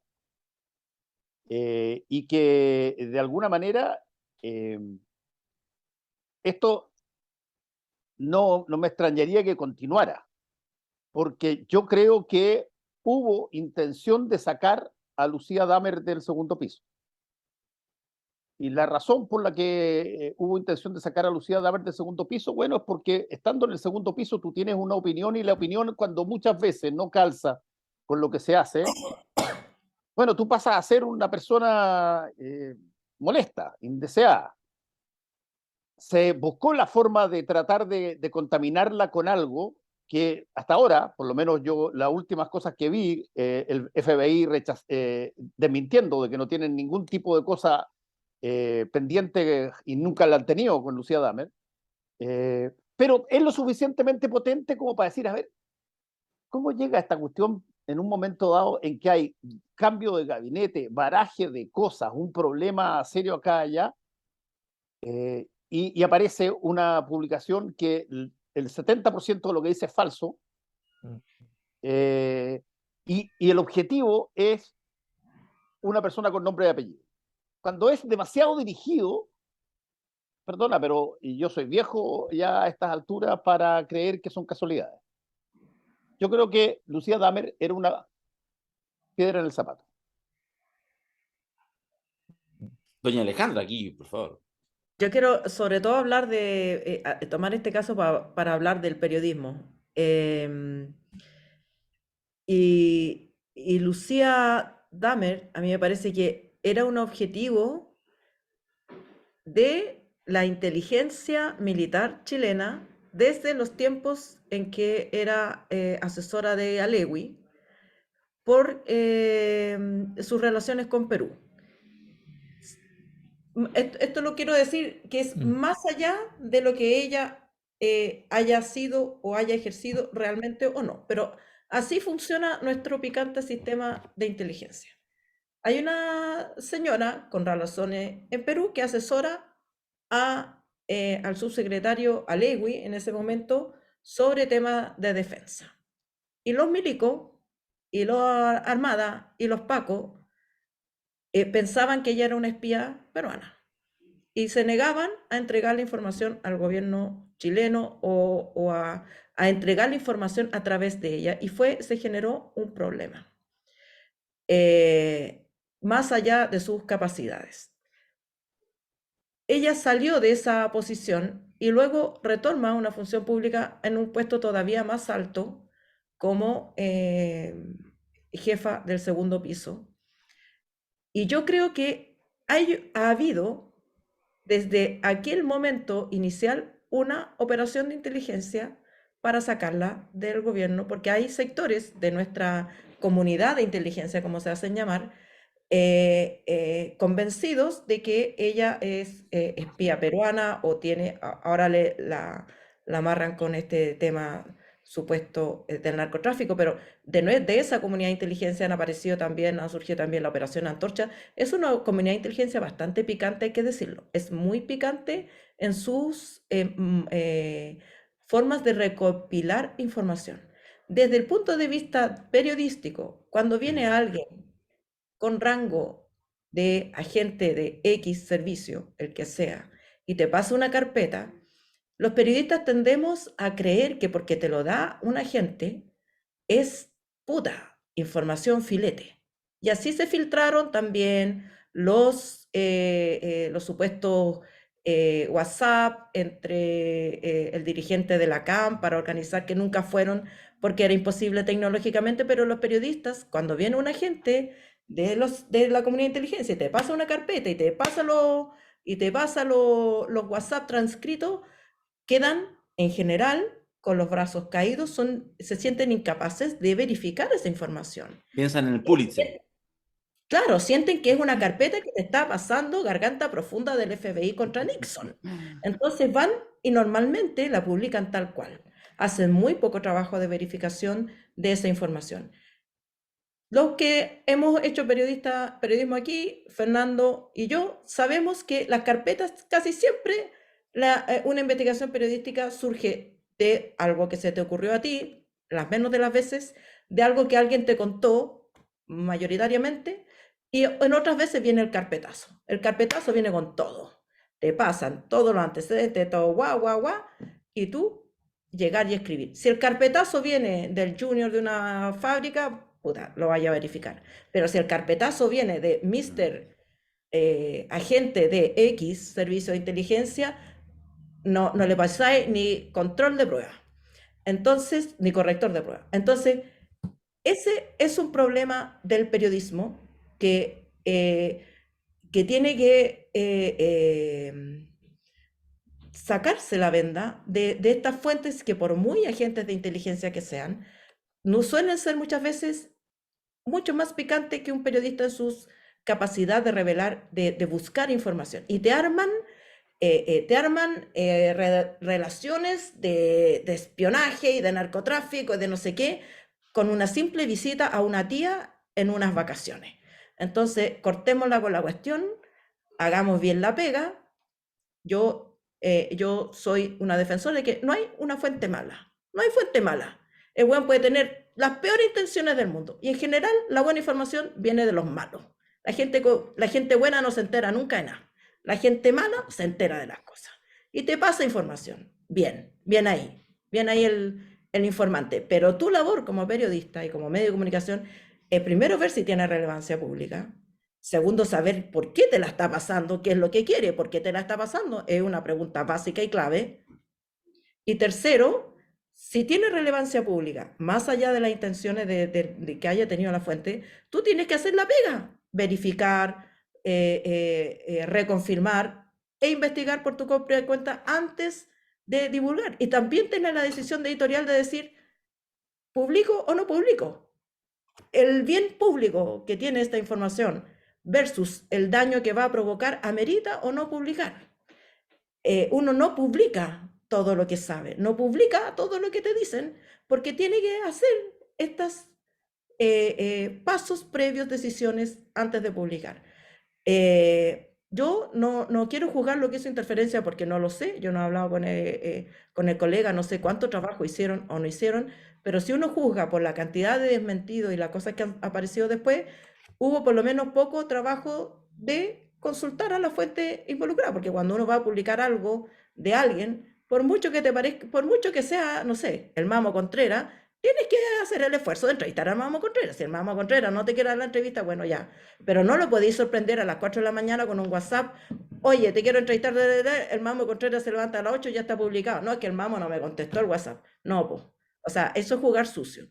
Tienes que dar tiempo a la persona para que te conteste debidamente, apropiadamente, que te entere o que acuse recibo, o por lo menos tú sepas que le estás tratando de contactar de buena fe. Traté de contactarla de buena fe por todos los mecanismos posibles, por todos los míos, y la persona no me quiso hablar, ya. Pero no esta cuestión bien teatrera de decir, no, yo la intenté contactar y le mandé un WhatsApp, no me lo contestó. Que se está popularizando como supuesto método de investigación. Entonces, ella estaba pedida. La Lucía Dalmen estaba pedida desde los tiempos de Alewi. Y en algún momento le iban a tirar el carpetazo y se lo tiraron ahora por este lado.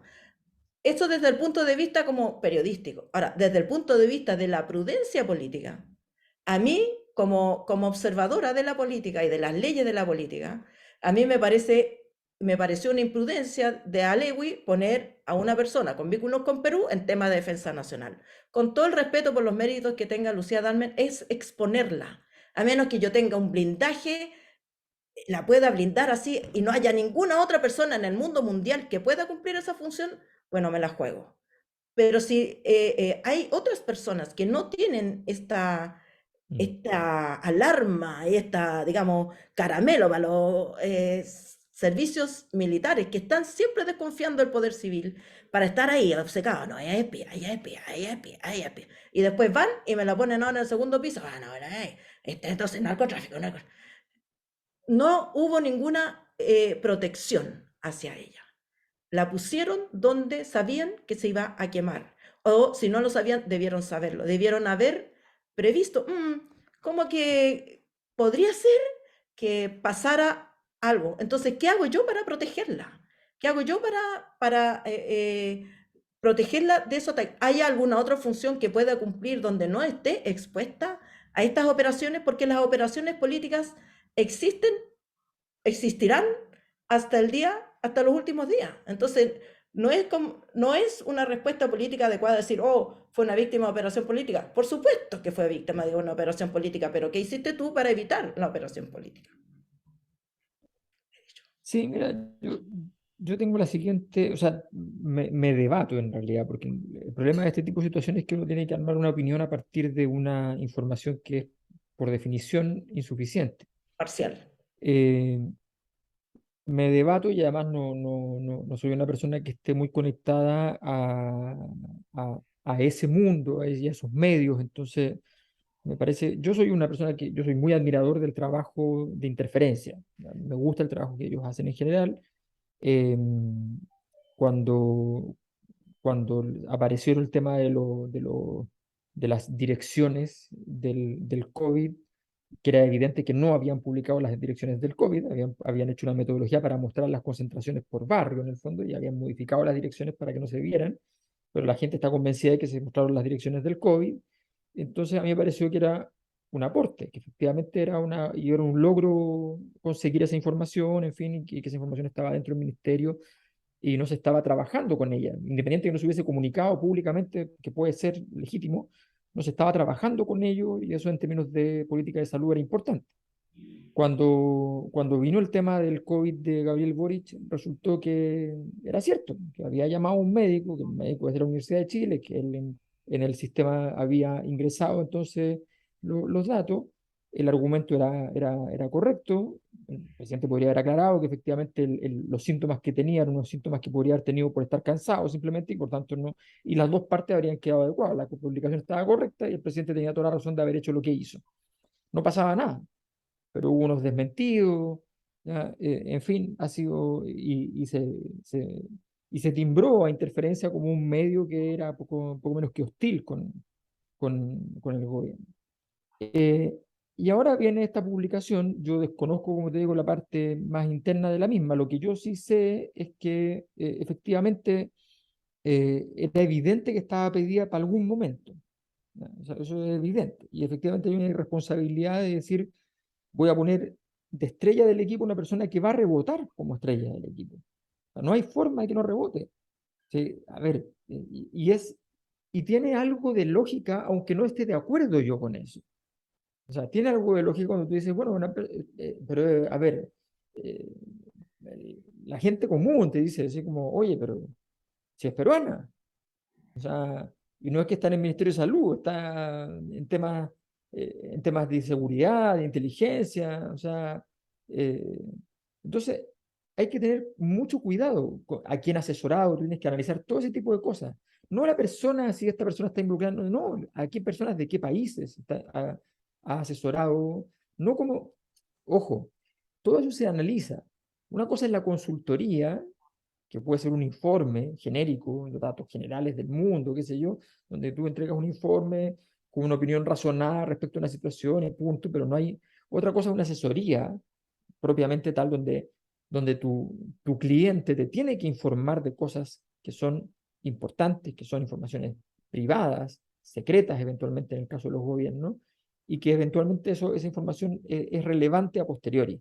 Son cosas diferentes. Todo eso hay que ponderar cuando tú tomas una decisión de contratar a alguien para ese tipo de cargo y con el perfil que tiene Lucía Damer como académica, que es una gran académica, somos colegas de la Universidad de Santiago, trabajamos en la misma universidad.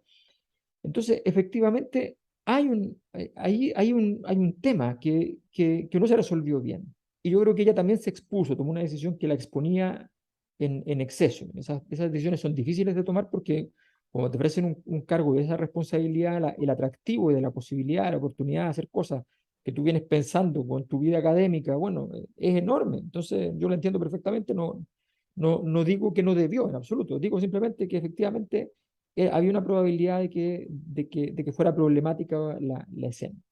Ahora, si, si la razón de la salida, hay dos versiones de la razón de la salida. Y yo solo puedo decir que por fecha y por situación, hasta donde lo que sé, y ahí me podrán corregir, a mí me cuadra más que tenga que ver con una situación, no sé si es la misma o parecida a la que declara interferencia, más que a la tesis, digamos así, ex ante, que fue la tesis que después se transformó en la tesis de la tercera, que se transformó en la tesis de que salió por problemas internos con mundillo frente amplista, ¿ya? Como una mala relación y qué sé yo. ¿Por qué digo esto? Porque sencillamente lo que yo entiendo es que efectivamente ella estaba considerada para el viaje a Estados Unidos, eh, y que a última hora se toma la decisión de hacerlo, o sea, de sencillamente acelerar la salida o producir la salida. No sé cuál era la decisión, si tal vez pensaban hacerla después, o acelerar o hacer que saliera. A mí me llama la atención eso, porque efectivamente si tú tienes a alguien que dice, ya no, desahuciado, no pretendes que vaya en el viaje, eso es natural.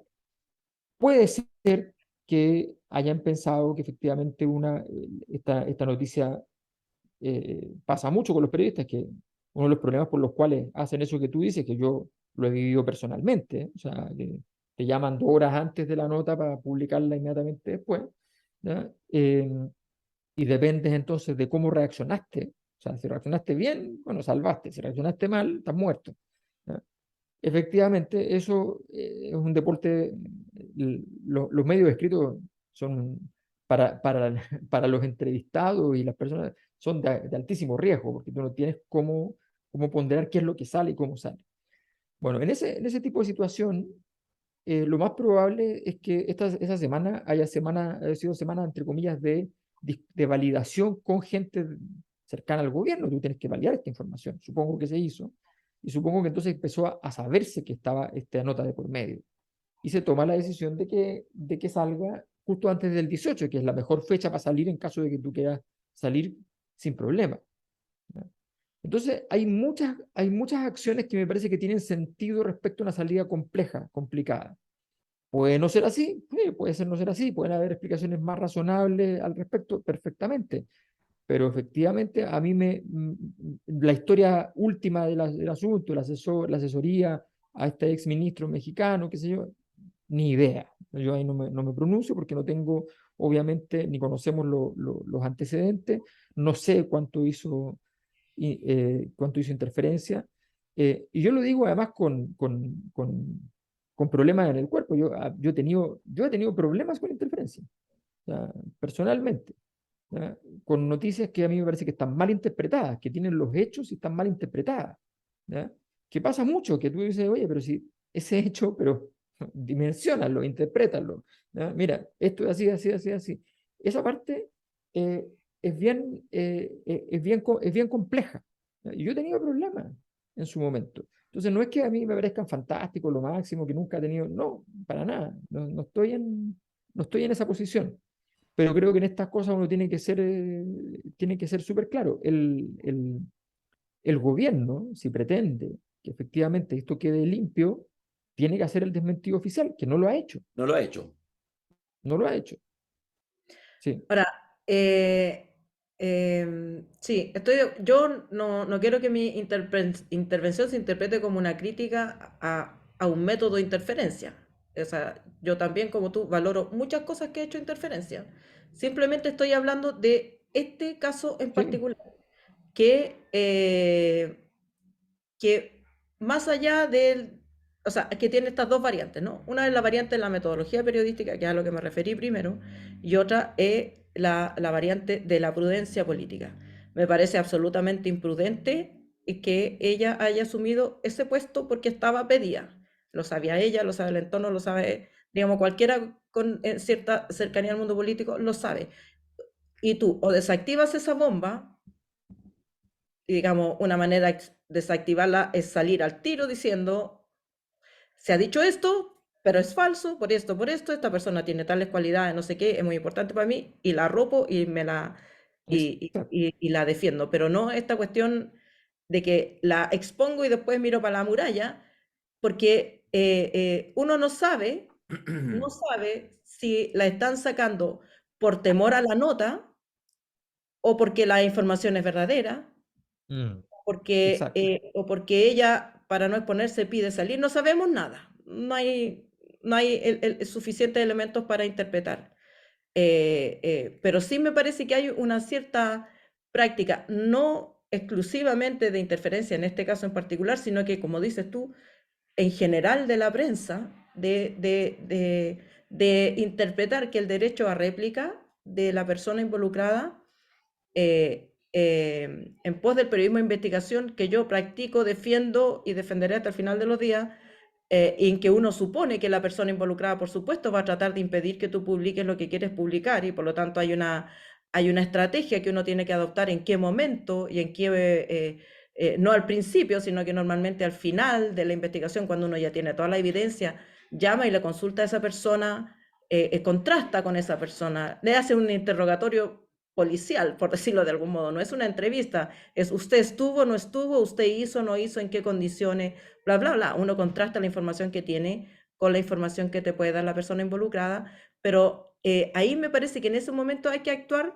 con buena fe, en el sentido de que si la persona está disponible y te puede dar una respuesta, uno tiene que contrastar, tiene que escuchar a la persona, darle tiempo para que se prepare, porque a nadie reacciona bien si tú vas saliendo de tu casa y alguien viene, aparece y te mete el micrófono y te dice, ¿qué es en la reunión del 2004 cuando usted, qué? Nadie va a salir bien en esa foto, Sale nadie. y le pegáis. ¡Ay, qué! Y apaga esa cuestión, listo, ahí tengo el mono.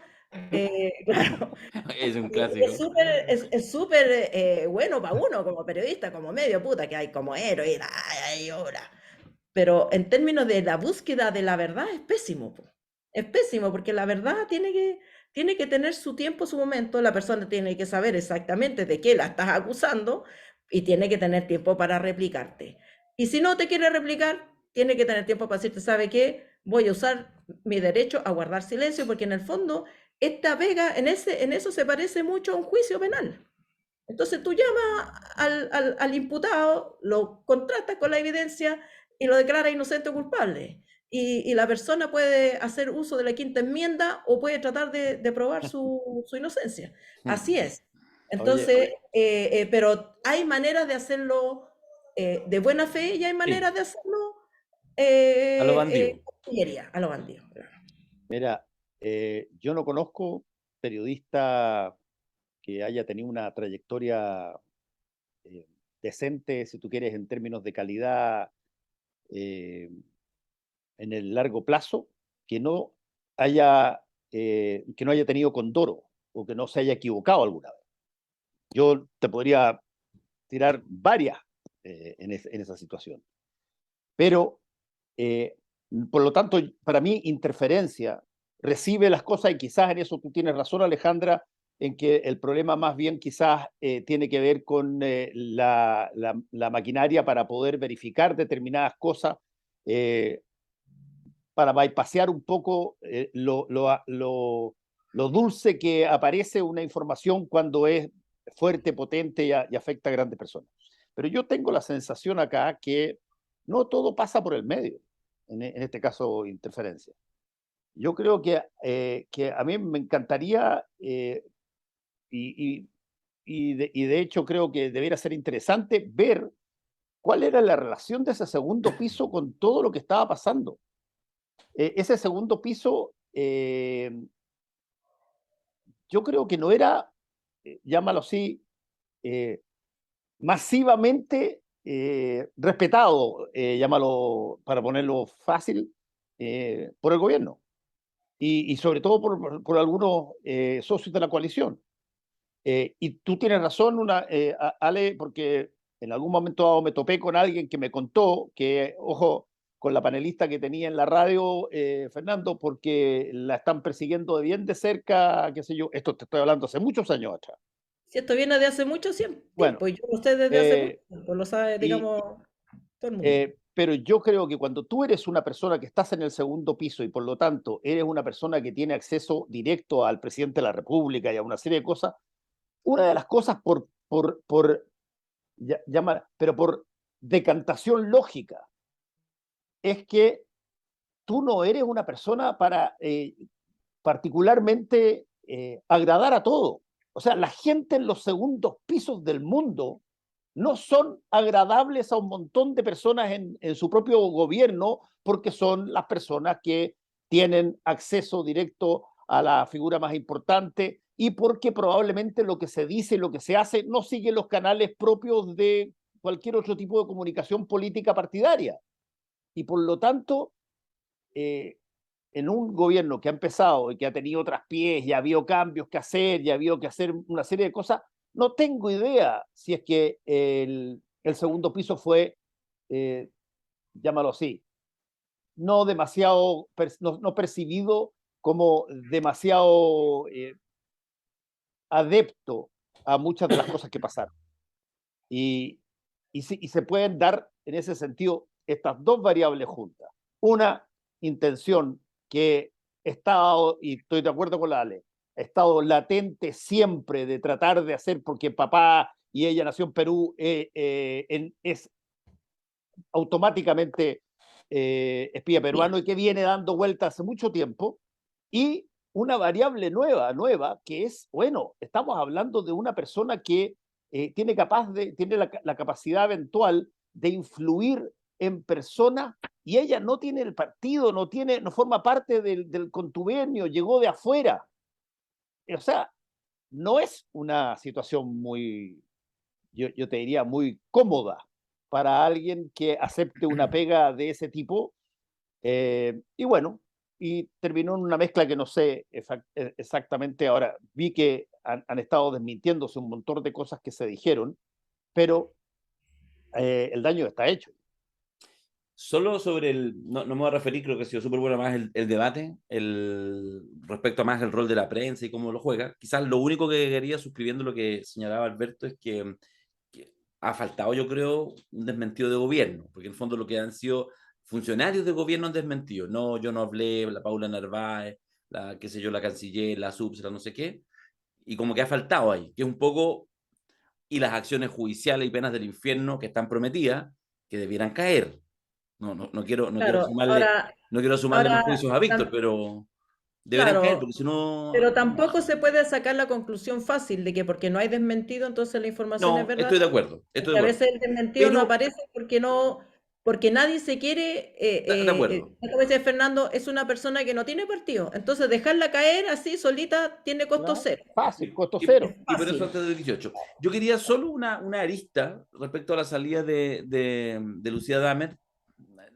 Por supuesto, también extremo un poco el ejemplo, porque voy a hablar de 3, 4 nombres propios, pero yo creo que algo que de hecho ya pasó cuando se anuncia el cambio de gabinete y ya de alguna manera venía, es que si hay algo que también trajo el cambio de gabinete y estas modificaciones, y que seguramente todavía se irán sumando, es una cosa que yo pensé que no iba a suceder, al menos no tan pronto, que es la lógica y que habla de una cierta debilidad del gobierno y de un cierto rápido despojarse de este hálito de superioridad moral y de nueva generación, es que empezaron a operar a otro nivel, pero igual las maquinarias de los partidos.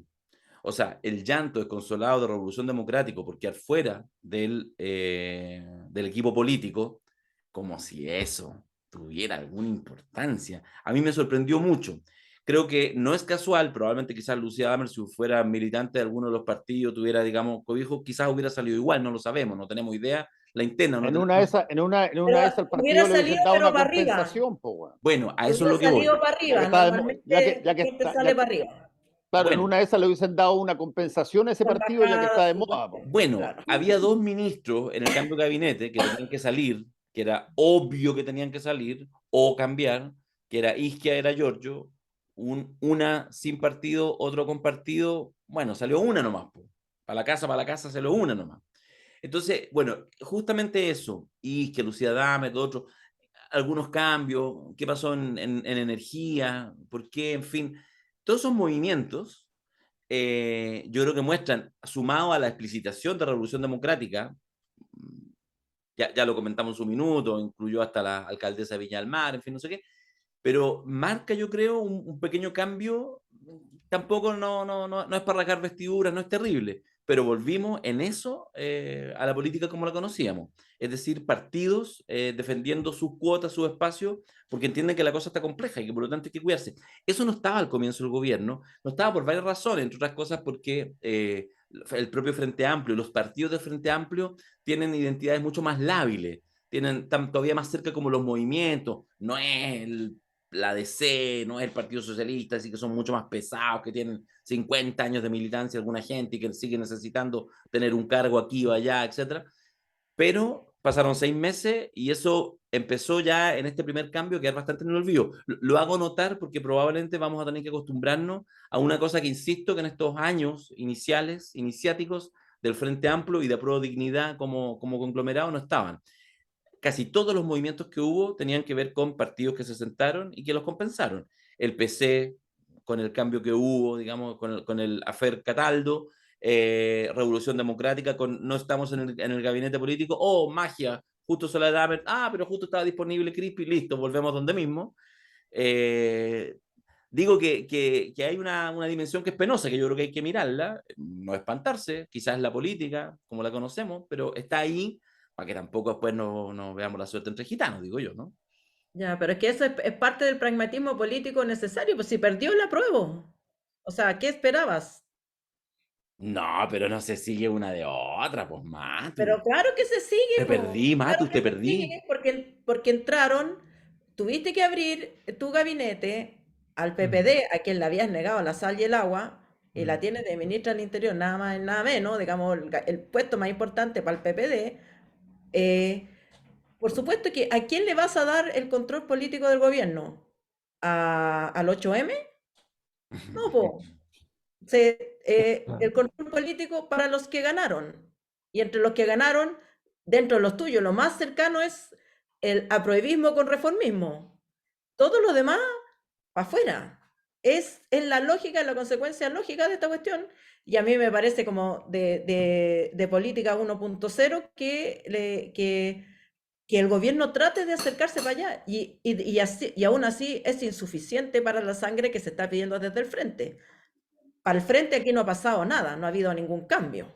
Los cambios los notamos nosotros, pero para la derecha no ha habido ningún cambio.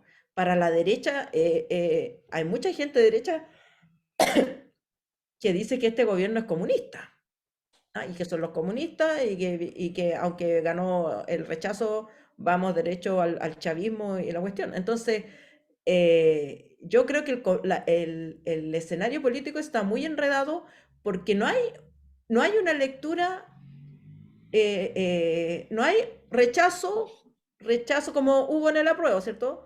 El apruebo de entrada era apruebo, ya, apruebo. ¿Y qué quiere entonces? ¿Convención constitucional sola o mixta? Ya, por lo menos había un cierto camino. Aquí hay rechazo. ¿Y qué significa el rechazo? De los republicanos y ahora cae la derecha avanzando más para acá, bueno, significa que seguimos con la constitución del 80. ¿De a dónde se deduce que el rechazo quiere nueva constitución, quiere transformaciones? No hay ninguna pregunta en el rechazo que permita responder esa pregunta. Entonces, ¿qué vamos a hacer? ¿Otro plebiscito? Ya no hay consenso para otro plebiscito para preguntar. Entonces, vamos de nuevo.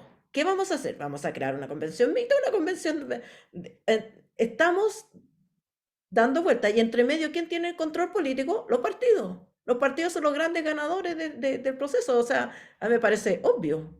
Yo estoy de acuerdo contigo, Ale, en un gran porcentaje, sobre todo en que aquí hubo en un momento dado una coalición de gobierno que tenía, por cierto, representantes de partido.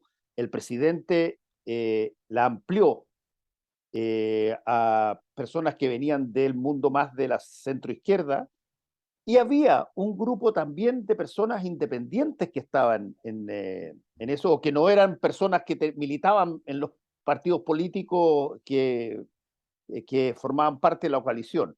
Todo eso puede convivir perfectamente bien si el planeo es extraordinario y si es que llegamos a la hora, al punto de destino, y si las cosas suceden, todo fantástico. Pero cuando se alteran las cosas al interior del gobierno y tienes que hacer un cambio de gabinete a los 3 meses porque hay una seguidilla de cosas y tienes un problema de condoros aquí y allá, los más débiles de todo ese gobierno son los independientes, porque tú vas a tener una puja muy fuerte como partido por, oye, ordenemos esta cosa, y esta cosa se ordena con... Y por eso yo cito esa frase que dice Tellier, sobre que el presidente lo llama para decirle, bueno, estamos viendo cómo compensar la salida del subsecretario. Y yo digo, me parece una cosa lógica dentro de la política. El momento de los partidos es mucho más potente cuando están pasando cosas, llamémoslo así, desastres, desagradables, porque tú te anclas ahí, dejan de tener el mismo nivel de importancia todos los personas independientes o que no tienen institucionalidad debajo, porque básicamente están ellos solos. Y desde ese punto de vista, quizás hoy día llegaron, como dice la Ale, los que antes estaban buscándola y dijeron, bueno, este es el momento donde está más débil y más frágil el terreno, y ya, le tiramos la cuestión. Ya, le tiramos la cuestión. Pero yo te digo, los partidos de coalición, y lo hemos visto antes en otras partes, los partidos de coalición funcionan muy estrechamente cuando las cosas relativamente van bien. Cuando las cosas van mal, básicamente ahí es entendimiento partidario, y los independientes, chao. Sí, cada uno va a su santo. Bueno, en ese momento estamos. Oye, quería hablar, Alberto, yo estaba a punto de cerrar por la hora, pero dale. Yo sé que estamos terminando, no, y yo seguimos. Ah, verdad. No, solamente avisar que habíamos abierto hace un par de semanas el nuevo libro a venta, el nuevo libro de la colección La Cosa Nostra dentro de la editorial Catalonia, que es el libro de Rodrigo Baño, La Era de la Farsa. Y ahora abrimos de nuevo desde hoy para que lo revisen. Por esta semana va a estar a la venta y la siguiente semana se distribuye a hogares en Chile. Si quieren una gestión en Santiago, es la entrega directa. Vean las condiciones de envío, porque el precio incluye el envío, así que está súper barato. Está más barato que en el mercado y además con el envío incluido, o sea, es fantástico, pero tiene algunas condiciones. Por favor, revísenlas para que no... y obviamente la gente que lo quiere para fuera del país, por favor, contacten antes para ver cómo podemos gestionar aquello. Les mandamos un dron. Oye, en realidad esbozamos nomás el tema del proceso constituyente, que ahora supuestamente el viernes 23 se retoma. Lo dejaremos entonces para el próximo podcast, para conversar. Sí. Yo creo que tiene harto la irrupción de los expertos, porque ahora los expertos van a resolver todo. ¿Quién nomina a los expertos? Perdona, dame 30 segundos solo para decir que la cuestión de los expertos, de ahí lo ahondaremos. Pero este mismo Cámara de Diputados, Senado, estos partidos, hace un par de meses atrás, querían meter en el Tribunal Constitucional ministros, expertos constitucionalistas, a Gabriel Silver y Gonzalo Fuenzalida. Justo 2 diputados que se quedaron sin escaño, o sea, los expertos. Pero bueno, en fin, lo veremos en su minuto. Oye, bueno, vamos a ver. Oye, no hablamos de Solabarrieta. Ya, lo dejamos para la próxima. Es que todavía está la parte del misterio todavía. Tú sabes que yo puse un tweet y que después me arrepentí porque alguna gente pensó que era cierto, pero claro, yo puse un tweet hueveando al día siguiente porque ningún medio mencionó nada. Dijeron, se dio vuelta el auto de Fernando Solabarrieta, y al día siguiente está súper bien. Y así como, ya, nadie. Estamos bien, la familia está bien. Yo hice un tweet, puse, qué lástima que nuevamente la Corte Suprema impida informar, no sé qué, sobre Fernando Solabarrieta. Y la gente lo creía, porque efectivamente es como para creerlo, porque pareciera que fuera la Corte Querida Suprema la que prohibición de impidió. informar. Impresionante. Bueno, el país de las castas. Queridos, Nos besos para vemos. ustedes. Gran Nos vemos el próximo conversación. martes. Chao, Adiós. chao. Que les vaya Chao, bien. chao. Chao, chao.